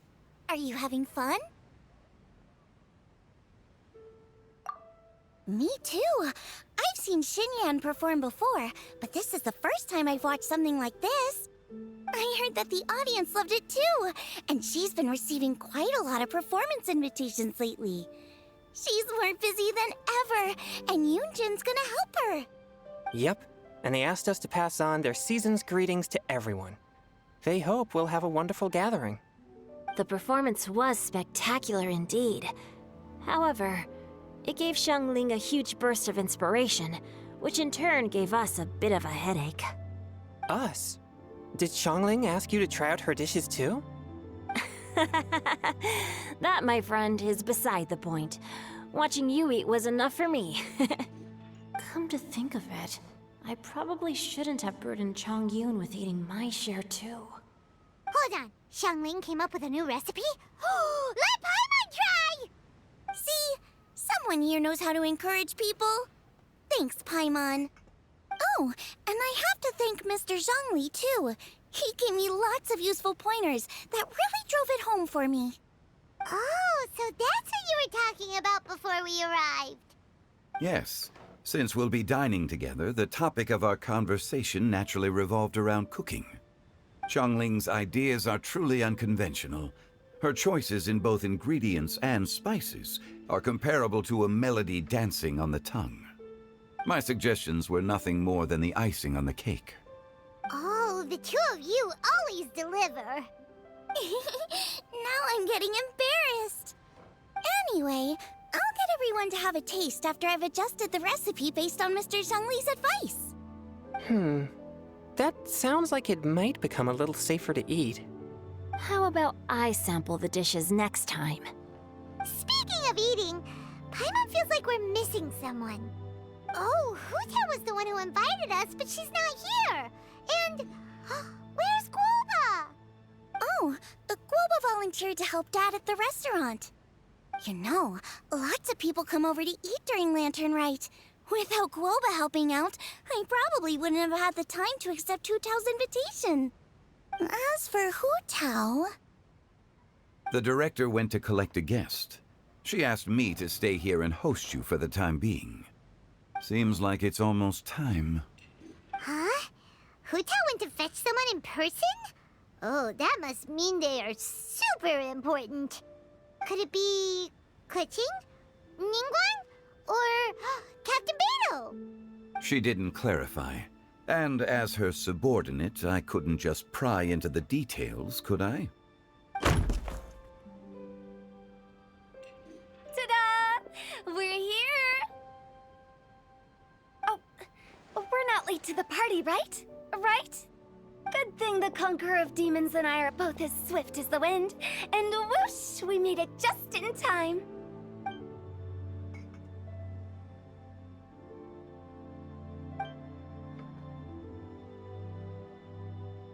Oh. I see. So the important guest is the Conqueror of Demons. I've been looking forward to meeting you. The director didn't mention anything when she invited us. What a pleasant surprise. Gathered here with us tonight are not only young and accomplished individuals, but also the protector of Liu's peace, Adeptus Alatus. To convene here with all of you is indeed a great honor.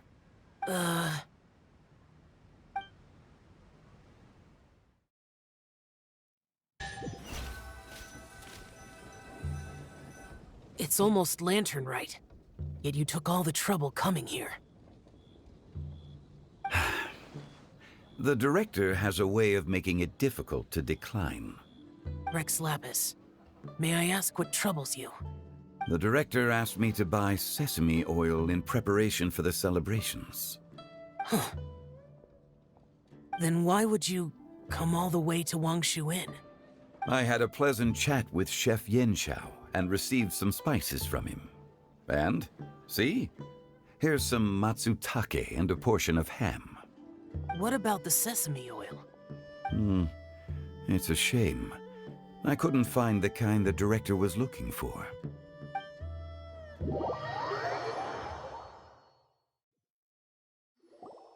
I'm sure you're exaggerating, Sir. There he goes again. Enough with the pleasantries. Go let our guests take a seat. Everyone here today is well known in their own field and has probably heard about one another to some extent. Some of us are even old acquaintances, so there's no need to be this formal.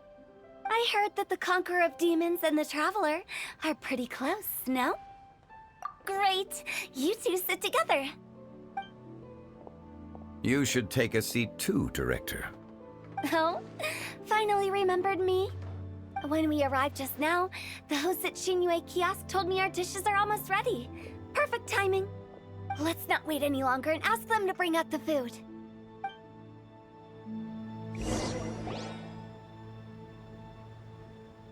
Paimon would have never guessed the person who Tao went to fetch was Xiao. Oh, that's also the first I've heard of the Traveler and Paimon being friends with the Conqueror of Demons. You know Xiao Chu? Knowing is a bit of an overstatement. I've always looked up to him.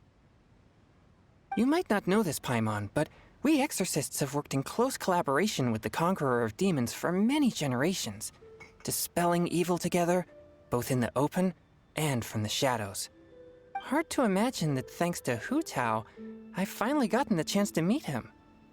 Conqueror of Demons, I'm honored to make your acquaintance. Likewise. It is a great honor indeed to have a chance to meet the legendary Conqueror of Demons. Chongyun has brought that name up quite a few times in the past. I remember you mentioning wanting him to understand the importance of exorcists. We know each other too. He helped try my dishes during the Masterful Chef's cook-off. I didn't think we'd have the chance to meet again. Happy Lantern Rite! No anecdote, however, compares to meeting you in person. I'm Xingqiu, Xiangling and Chongyun's friend. The pleasure is all mine. Whoa. Everyone's getting all formal and polite all of a sudden. Paimon doesn't know what she should say anymore. Adeptus Xiao, mighty conqueror of demons, please accept Paimon's greetings too.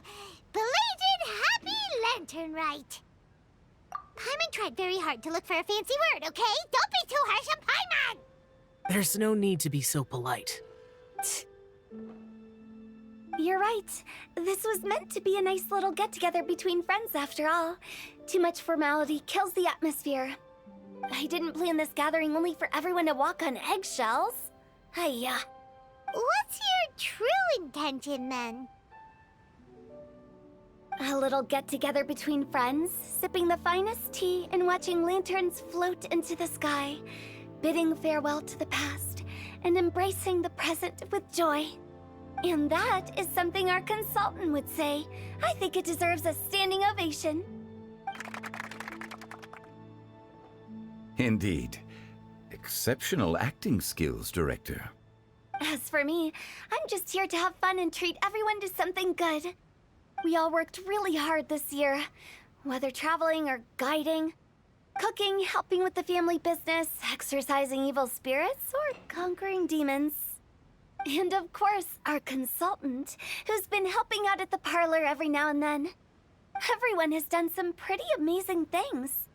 As the one who brought everyone together, it goes without saying that I'm the one most deserving of praise. Huh? Sounds kinda self-important, but Paimon thinks it's pretty amazing that she managed to talk Xiao into coming. He rarely ever enters Liyue Harbor after all. It wasn't as complicated as you think.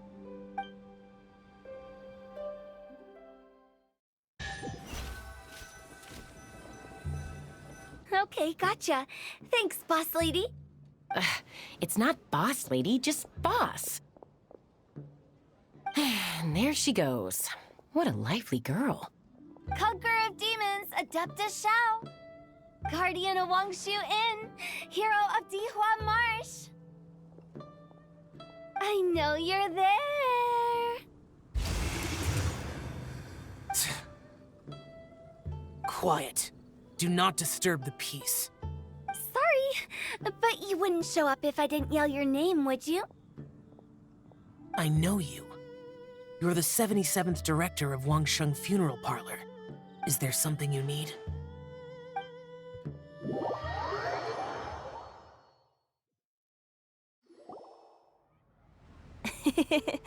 That does sound like one of Hu Tao's antics. Did the Conqueror of Demons agree to come so that Hu Tao would stop pestering him? There might be other reasons. Smart guess. Huh? There's more to it? It gets pretty boring from here on. I talked about the funeral parlor's past relationships with the guardian yakshas. You know, just to be sociable. In the time of the Archon War, disputes were frequent, and disaster overtook the land. Humans couldn't escape from the torment of the plague, nor could they escape death. The Adepti vanquished the demons, the Millelith fought valiantly, and Wangsheng Funeral Parlor was responsible for purifying the diseased and sending off the spirits of the dead. That is how the border between life and death was maintained during the war. And it effectively prevented further incidents from happening. That's right.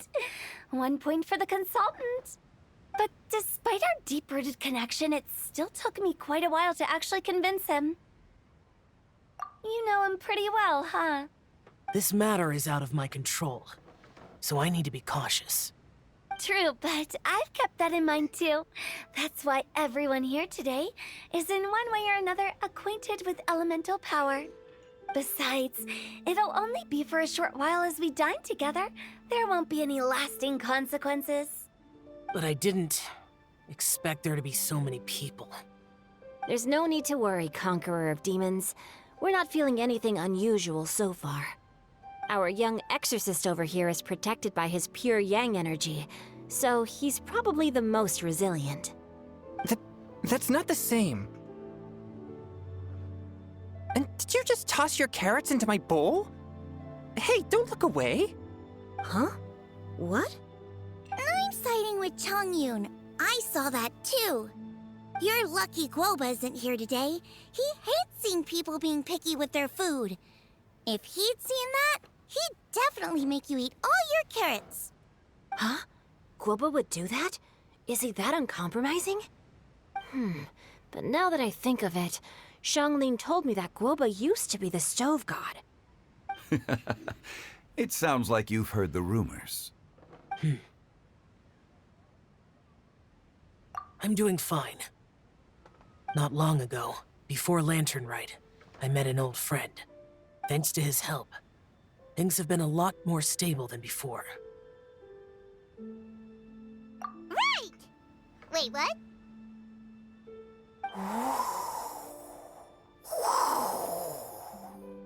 Seeds of story, brought by the wind. And cultivated by time. Did Paimon just unconsciously complete that thing? That voice. Could it be?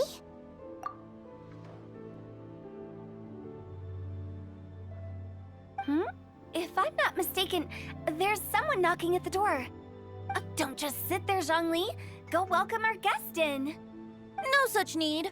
I'm coming in.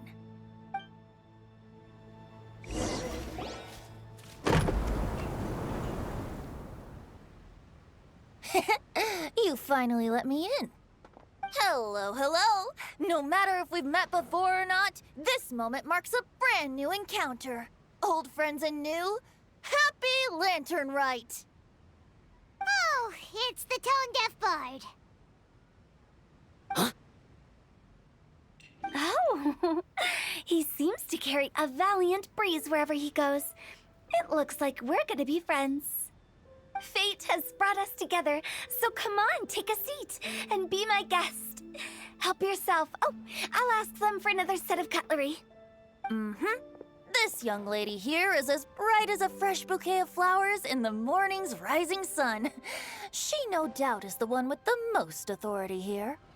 Whoa, these dishes look amazing. Is it really okay for me to join in? All right, I'm digging in. Huh, it's you. Oh, isn't this Ganyu? Ganyu? Yep.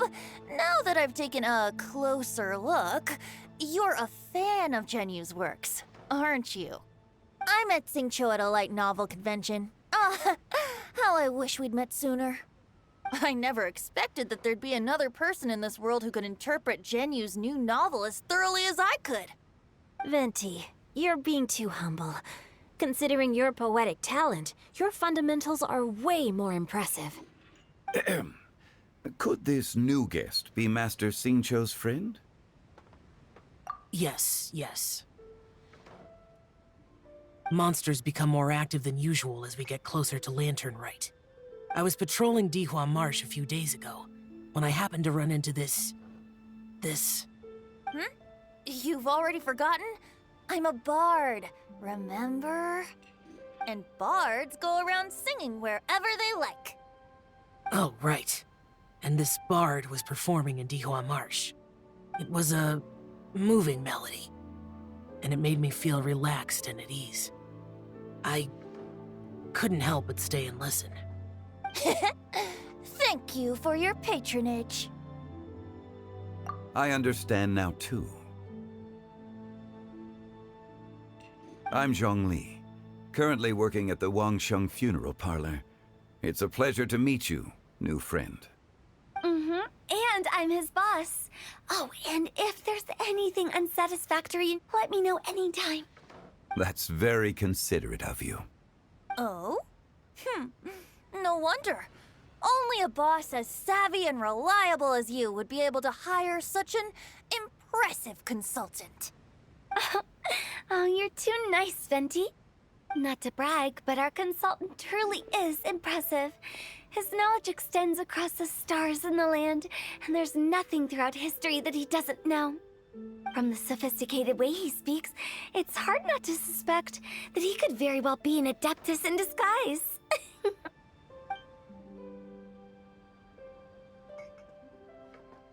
Xiao, you're an adeptus. Do you think it might be possible? Sorry. I'm only good at conquering demons. I'm afraid I don't have much knowledge in that matter. Really? But Paimon thinks you're super knowledgeable. Huh? Oh! Right! Xiao's a warrior!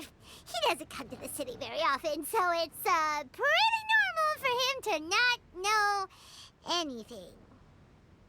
Yeah. Really?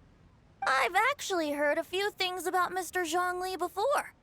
The guests in the tavern talked about this refined and courteous man who, instead of having wine at Mondstadt's finest tavern, ordered a cup of hot tea with the most complex name. Now that you mention it, I seem to recall that there indeed is a musician like yourself in Mondstadt. I've heard that he's elegant and amiable, his works witty and vibrant. It's no overstatement to regard him as the best bard in Mondstadt. Now you're making me embarrassed. I would say that Mondstadt's poetry is a little run-of-the-mill sometimes. There's one I heard a while back that went, "The old house is renewed, welcoming the spring breeze, awakening old memories." The meaning's there, but the word choices are unimaginative, and there's a distinct lack of literary flair. I think so too. The composition needs a little jazzing up. If I were to give it a go, I'd make it an old melon on a vine, a new flower that grows fine. Oh, good one! It feels unique and has a nice ring to it. You have great taste, Venti. I was right about you. Let's shake hands. Of course, of course. Hey, Xingqiu! Mind lending me a few books when we get back? Pick out some well-written ones. I don't know if it's my own lack of literary knowledge, but I couldn't tell the difference between those two. I don't think it's your fault. Chongyun's right. It's not our fault. Oh, you have a point. But speaking of, why is the tone-deaf bard here? Are you here to take part in Lantern Rite too? I heard that Liyue will be hosting a Lantern Rite music festival this year. As a musician myself, how could I possibly resist the temptation to come take a look? Or listen. Getting to know other musical styles is essential to sparking inspiration, don't you think? As for the Fontaine friend who hosted the festival, I saw him near Stone Gate the other day. The Iridescence Tour has finally been held successfully for once, so I had to congratulate him. Don't think anything of it. By the way, I was watching as you entered Xinyue kiosk, but no one seemed to notice me. Should I say that it's because I'm an expert in hiding, or that a certain someone deliberately ignored the sound of the wind? Whenever Lantern Rite comes around, Liyue Harbor becomes bustling with activity. People are all busy watching the lanterns and strolling around the shops, and they might just go travel somewhere on a whim. It is rather difficult to predict another's whereabouts. The festival is in full swing and proceeding smoothly, and we're all gathered here with friends, new and old. This is no doubt a wonderful occasion worth celebrating. To come together with all of you at the beginning of the year, one can't help but be filled with joy. In a moment like this, I propose we raise a glass together. In my case, tea in lieu of wine. Very well said, Mr. Zhongli. That was exactly what I wanted to say. Now I'm getting a little self-conscious. I didn't cause you too much trouble barging in like that, did I? We usually drink wine during occasions like this over in Mondstadt, but since Mr. Zhongli insists on drinking tea, I'll give a toast with tea too. Everyone, thanks for the treat. You're welcome. As the host of this gathering, I hope everyone enjoys the food and drinks. May this year be better than the last. Considering that everyone may have other matters to attend to later, sticking to tea seems like a good idea. All of a sudden, they started proposing toasts. Should we? What's with the urgency? Sure. Have you two finished eating? It's always nice to have a breath of fresh air after a meal. Helps with digestion. Paimon will come too. Yeah? Okay then. Don't forget to come back.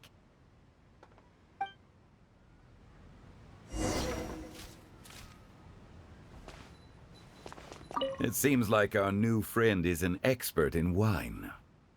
I deserve no such praise. I only drink for fun.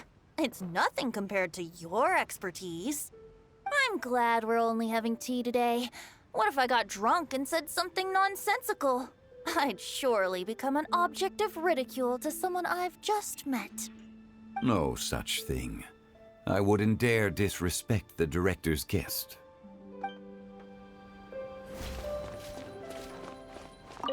Did you talk about anything interesting before we started the meal? Anything fun I missed out on? Oh, we were talking about cooking.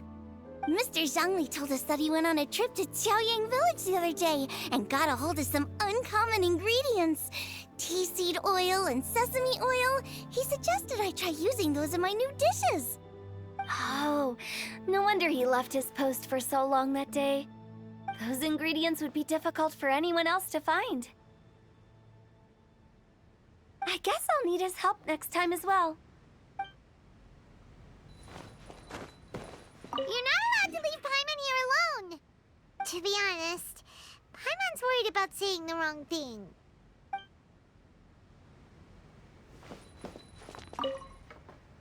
About you and Venti.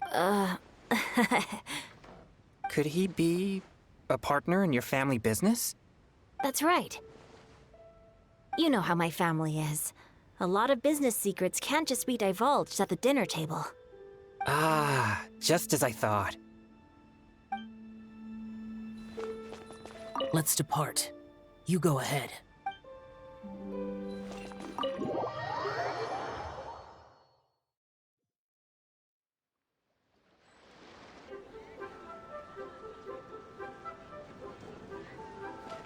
Are you all right?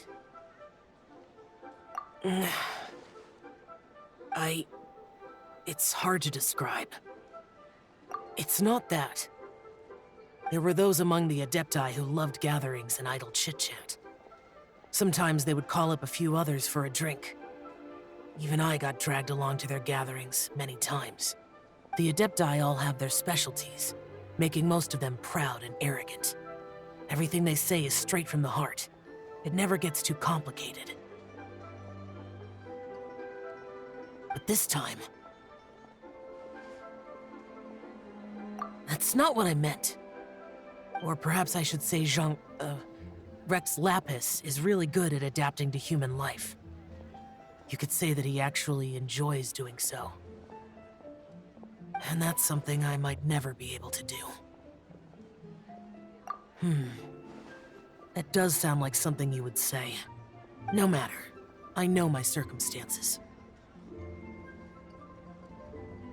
Whenever I think of the ordinary conversations I've had with you, it feels strangely novel. Yes. The parlor director went out of her way with the invitation, so it was difficult to turn her down. I had made mental preparations before agreeing to come. She told me that all the guests today would be acquainted with elemental power, and I knew that you would be here. But I didn't expect the other guests to be... General Capisis always said that we should live in the present and enjoy every pleasant surprise. Perhaps that's what I should do with what I'm feeling now. But I think he meant designing clothes for those around him. The clothes were intricately designed, but inconvenient to wear. Brother Bosacius never tried to hide his distaste in front of him. Rex Lapis did like his designs and even collected quite a few. The outfit he wears now was also designed by General Capisis himself. I never saw him wear this during the war. I didn't expect him to start wearing it later. Oh, here you are. I'm not intruding, right? You're not. What is it? Hu Tao saw that everyone's done eating and asked the staff to bring out the desserts. Paimon got so anxious that you weren't back yet that she scarfed down her dessert without the usual slurping and munching. And to be honest, I was kind of worried too. You looked a little restless just now, and I thought you weren't used to the food here and was planning to head back to Wangshu Inn for something Yanqiao made. You're worrying too much. Why would I? Anyway, let's head back. Please wait! There's another reason why I came looking for you. Here, take these. I brought them for you. Almond tofu? Yup. Since the Masterful Chef's competition, you could say that Yanxiao and I are not only competitors, but good friends as well. I visit him at Wangshu Inn sometimes to discuss our cooking. I heard him say that the esteemed guest on the roof loves nothing more than a good plate of almond tofu, so I learned a thing or two about the dish from him. I'll be honest, before Hu Tao invited everyone, she secretly came looking for me, told me about the guests she planned to invite, and asked me for some suggestions on what she should order. So I made a few servings of almond tofu for you guys in advance. Take them as a token of gratitude for your support. When I told Guoba that I was making these for you, he started eagerly running around the kitchen and helping a lot too. Thank you for the trouble. There was no need to... I'll take them. Thank you. And Guoba too. You're welcome. Oh, the almond tofu I made probably tastes and feels a little different from the type Yanxiao cooks. Please let me know if there's any improvements I should make.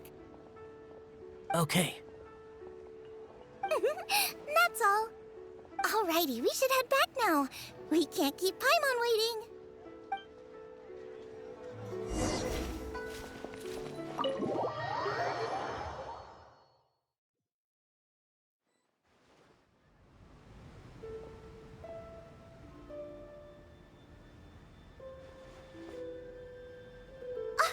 You're finally done whispering secrets to each other? So much for promising Paimon you'll be back soon. How could you say that to Paimon? In that case, besides having no sense of time, Paimon will let you know what having no sense of fullness looks like. Your dessert is all Paimon's. Sorry to keep everyone waiting. No worries, we're all just chatting here.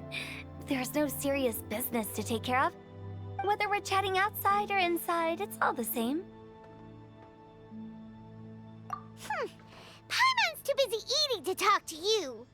But even though we're all well acquainted by now, I think this festive gathering deserves something ceremonious. Oh? Is this some local custom? Nope. This is something I made up so that good luck will be on our side, that's all. Spontaneity is the best choice to make here. Let's use this incense burner on the table. It's been lit for so long now that the incense is running out. I'll leave refilling and lighting the incense to the most distinguished guest among us all. Lighting the incense will signify continuous growth and prosperity in all our endeavors in the new year. I see. Perfect symbolism, as expected of Hu Tao. And speaking of the most distinguished guest here today, I'm sure we all agree that it's Mr. Zhongli. I'm not very familiar with the details of his past deeds, but chatting with him has been a real eye-opener, even for a bard who has traveled all across the world. If knowledge were a form of power, one could even say that you're a wielder of unlimited strength. But when it comes to having a way with words, the notable bard is certainly one cut above the rest. I just happen to have a good memory. It is such an unexceptional skill, yet you made it sound like an unparalleled talent. I am truly impressed. Since we all get to nominate someone...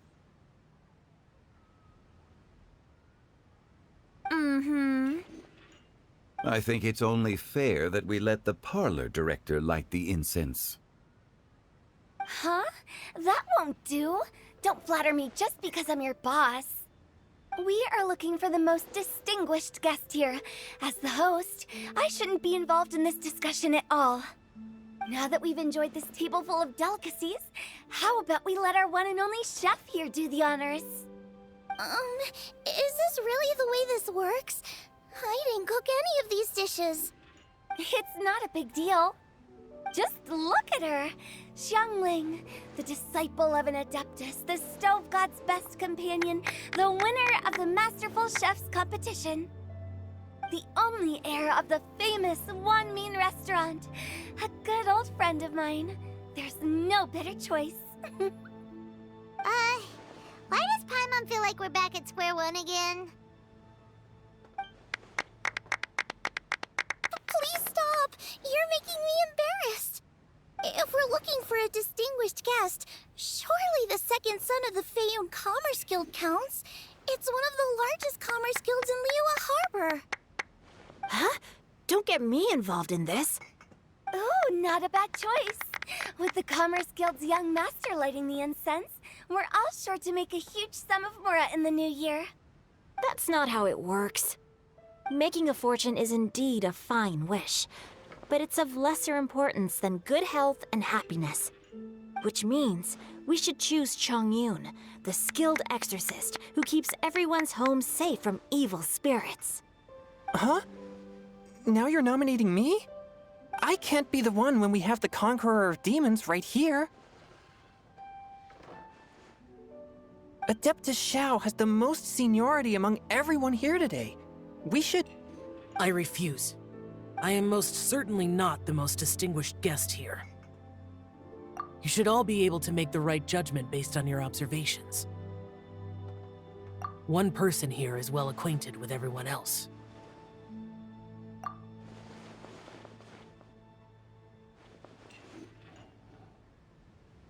Oh, that's right! Even though you're always mocking Paimon, you're still pretty popular with other people. No, wait! Paimon said she wouldn't talk to you again. Huh? Who else is there?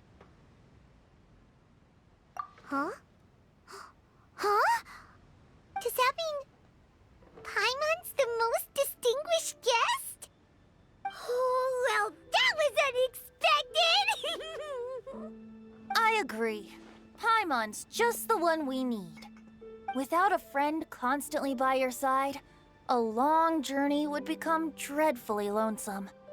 But once you have someone there to brighten up the atmosphere, everything along the way will become lively and vibrant too.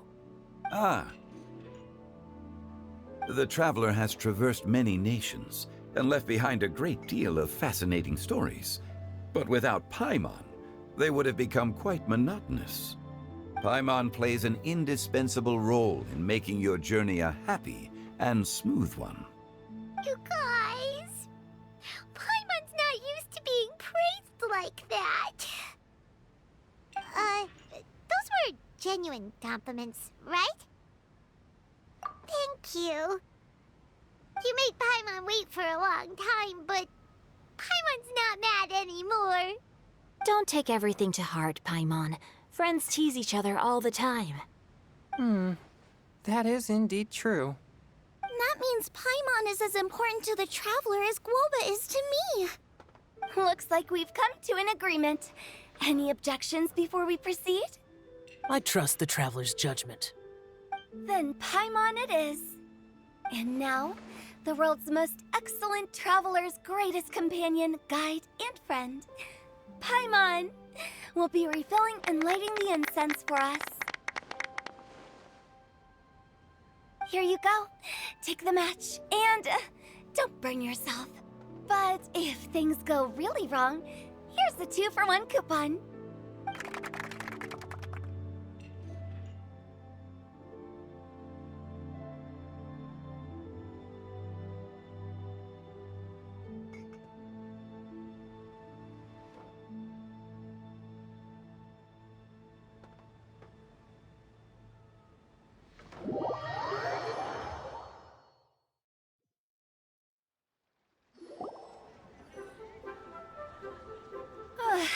getting late. I won't take up any more of your time. You're all free to go as you please. Yep, the tea was amazing too. You don't have to go all polite on me. Just remember to come when I invite you next time. Let's see. It's dark out, so I'm going to accompany Xiangling, Xingqiu, and Chongyun back home. As for the rest of the guests, I'll leave them to our consultant. No need. I'm headed towards the harbor to meet a friend on the ship. There's no need to trouble one such as Mr. Zhongli. I think you know the place I'm talking about. Come meet me anytime. It was great getting to know you all. Let's meet again when the spring breeze begins to blow. Bye. Oh, we should write poetry together sometime.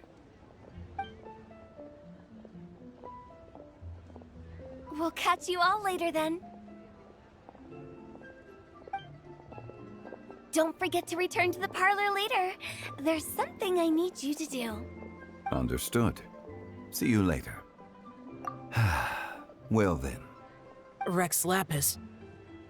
Just Zhongli will do. I live as a mortal in Liu Harbor now. I am just one among many who begin work at sunrise and retire to rest at sundown.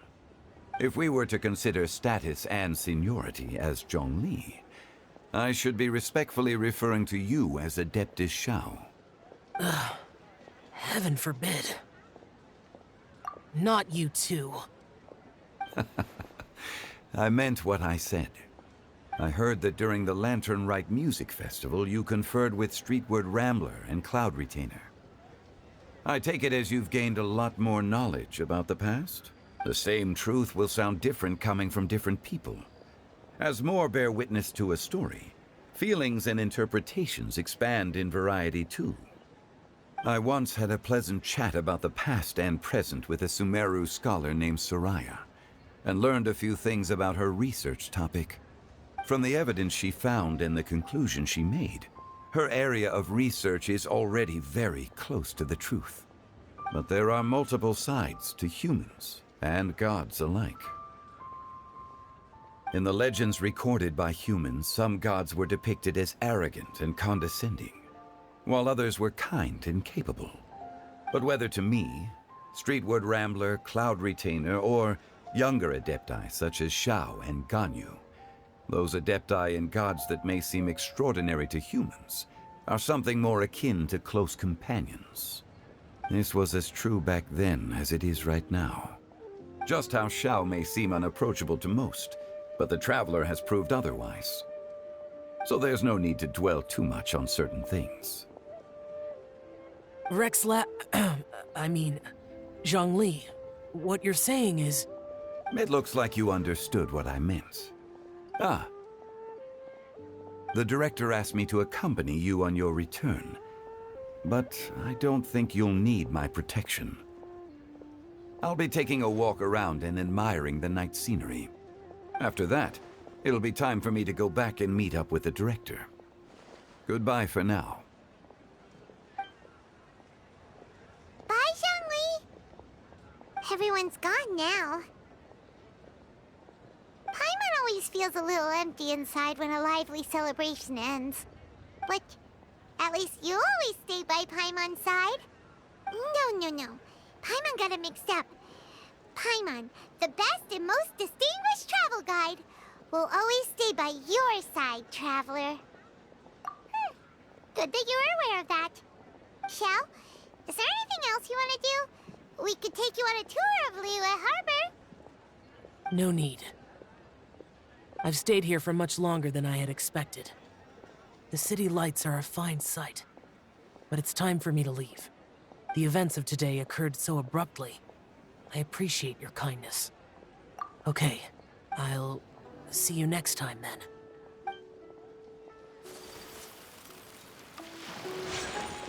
This is such a cool ship! Facing the sea breeze and gazing out at the soaring seagulls, makes me want to sing out loud! Kazuha, how about I stay here and be the ship's resident bard? What are my prospects? With your level of artistic finesse, I'm sure nothing will go wrong. But I'm afraid the sailors aboard are not the most versed in the arts. They probably wouldn't understand the deeper meaning their poetry holds. You can't say that for sure. Poetry is spur-of-the-moment creations. Anyone viewing the same sights and experiencing the same atmosphere would surely understand. There's a port in Mondstadt too, but I rarely get the chance to board any of the ships. Speaking of ships, everything's perfect about this one, except... Kazuha, could you tell your captain that my height says nothing of my age? I'm way past drinking age.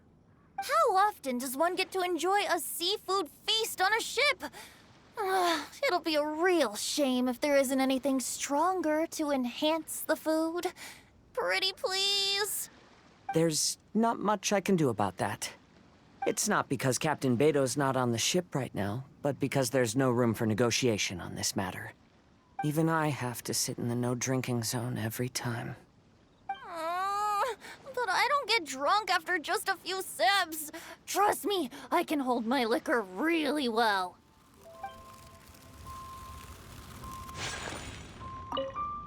Hey, don't tell me you called me over for just a game of chess. You have to be more specific, Captain Beidou. Is it that you find playing chess an uninteresting activity, or that you're unhappy about my lack of novel ideas? If you don't specify what you mean, how could I know what I should do to please you? Of course. I make a single remark and you reply with a full-blown lecture. Maybe we should deal with all official affairs publicly in the future. It might just make things easier. I'd be perfectly happy with that. I'm just worried that Captain Beidou's business might be negatively affected. Don't give me that. That woman from Yenshang Tea House sometimes comes aboard to ask for information. She requested the fleet to import some goods, but how could I not know who she's actually working for? Oh, you sure know a lot, Captain Beidou. How about I ask her to come over? Or maybe we go straight to her tea house. With one more person around, we'll be able to have some variety in our chess games. I hope that would be less of a bore to you. So, we're still gonna play chess after all. The vegetables are fresh, and there are enough wheats and grains stocked up. I'll pass on the seafood. Oh, it's you. We meet again. Surprised to see me here? It's the director's orders. Xiangling worked all day and night at the restaurant during the festival and didn't get to have any time to enjoy the festivities. The director sent me here to help out in the kitchen so that Xiangling will have some time to herself. But with someone as hardworking as you around, there seems to be nothing much for me to do. It feels good seeing my old friend in the kitchen, fetching ingredients and lighting fires. Perhaps I should borrow Cloud Retainer's supreme cuisine machine to speed things up. You'd still prefer to make them by hand, but of course.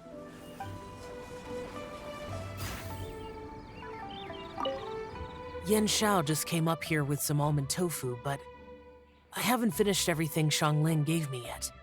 You should try some too. I'm not as experienced in tasting mortal food as you, and I couldn't tell the difference. There must be many different stories to tell of the hustle and bustle of the mortal world, too. You can tell me. I will listen.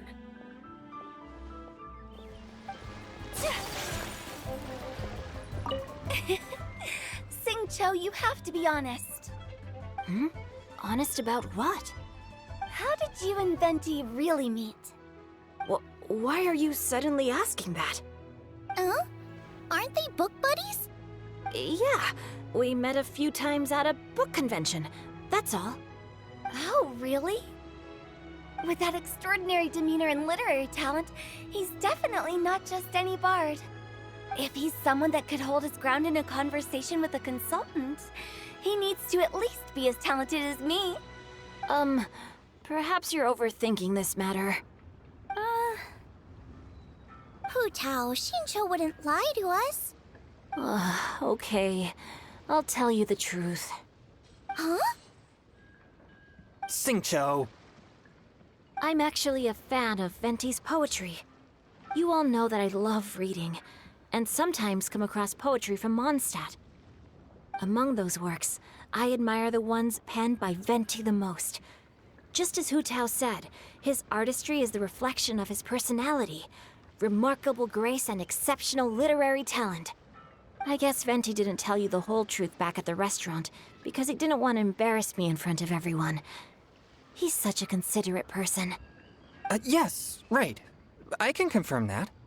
When Xingqiu was busy with other things, he asked me to buy him poetry books in secret. I see. That didn't sound like too much of a big deal.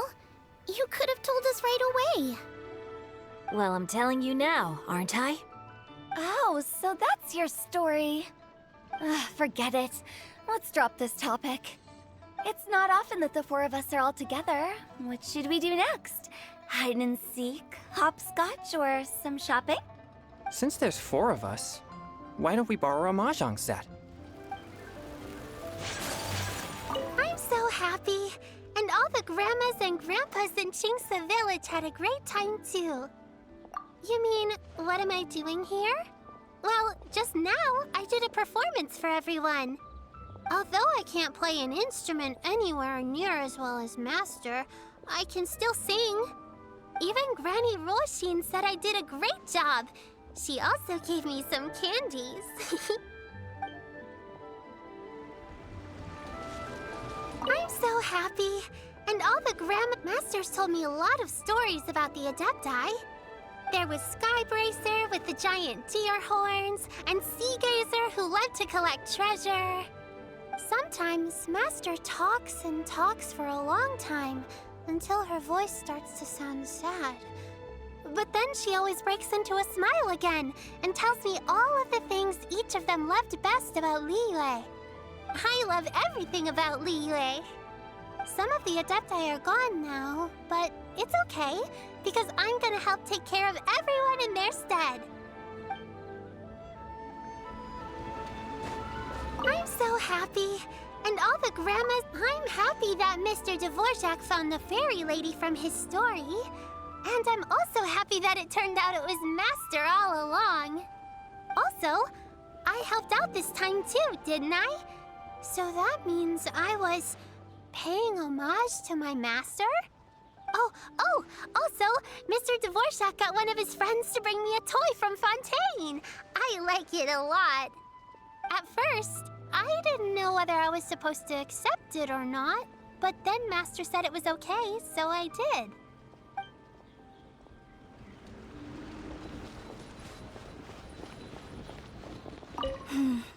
Granny, you play so beautifully. Do you think you could teach me? Oh, child, you simply never stop, do you? This festival is a rare chance to rest and relax. But here you are pestering me to teach you this, that, and the other. Don't worry, Granny. I'm a fast learner. And anyway, the sooner I start learning, the sooner we'll be able to perform a duet together. A musical duo is only as good as its weakest link. So you gotta teach me all your secrets, okay?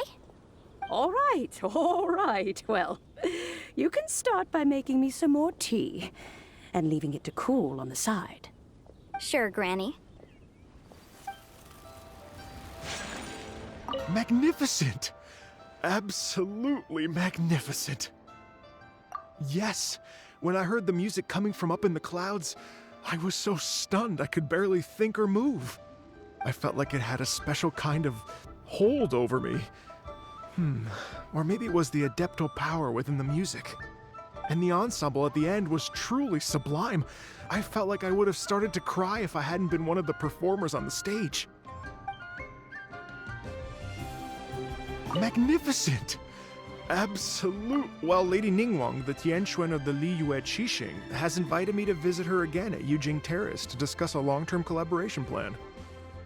I do hope everything goes well and that we have more opportunities to collaborate in the future. The next time we have another performance, you'll have to come. I will save the best seat for you.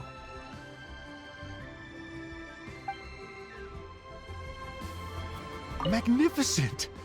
Absolute. I've already given her my thanks in person. This is what she said. It is only natural to lend a hand when we see someone in distress. The wonderful music you brought to Liyue is worth far more than gratitude. Truly, I felt so honored. But I've also made a decision for myself. I will strive to create even more wonderful, original music for this era. Our era. The Lantern Rite celebrations are getting better by the year. Such wonderful music. Dr. Baizhu, I've brought the herbs.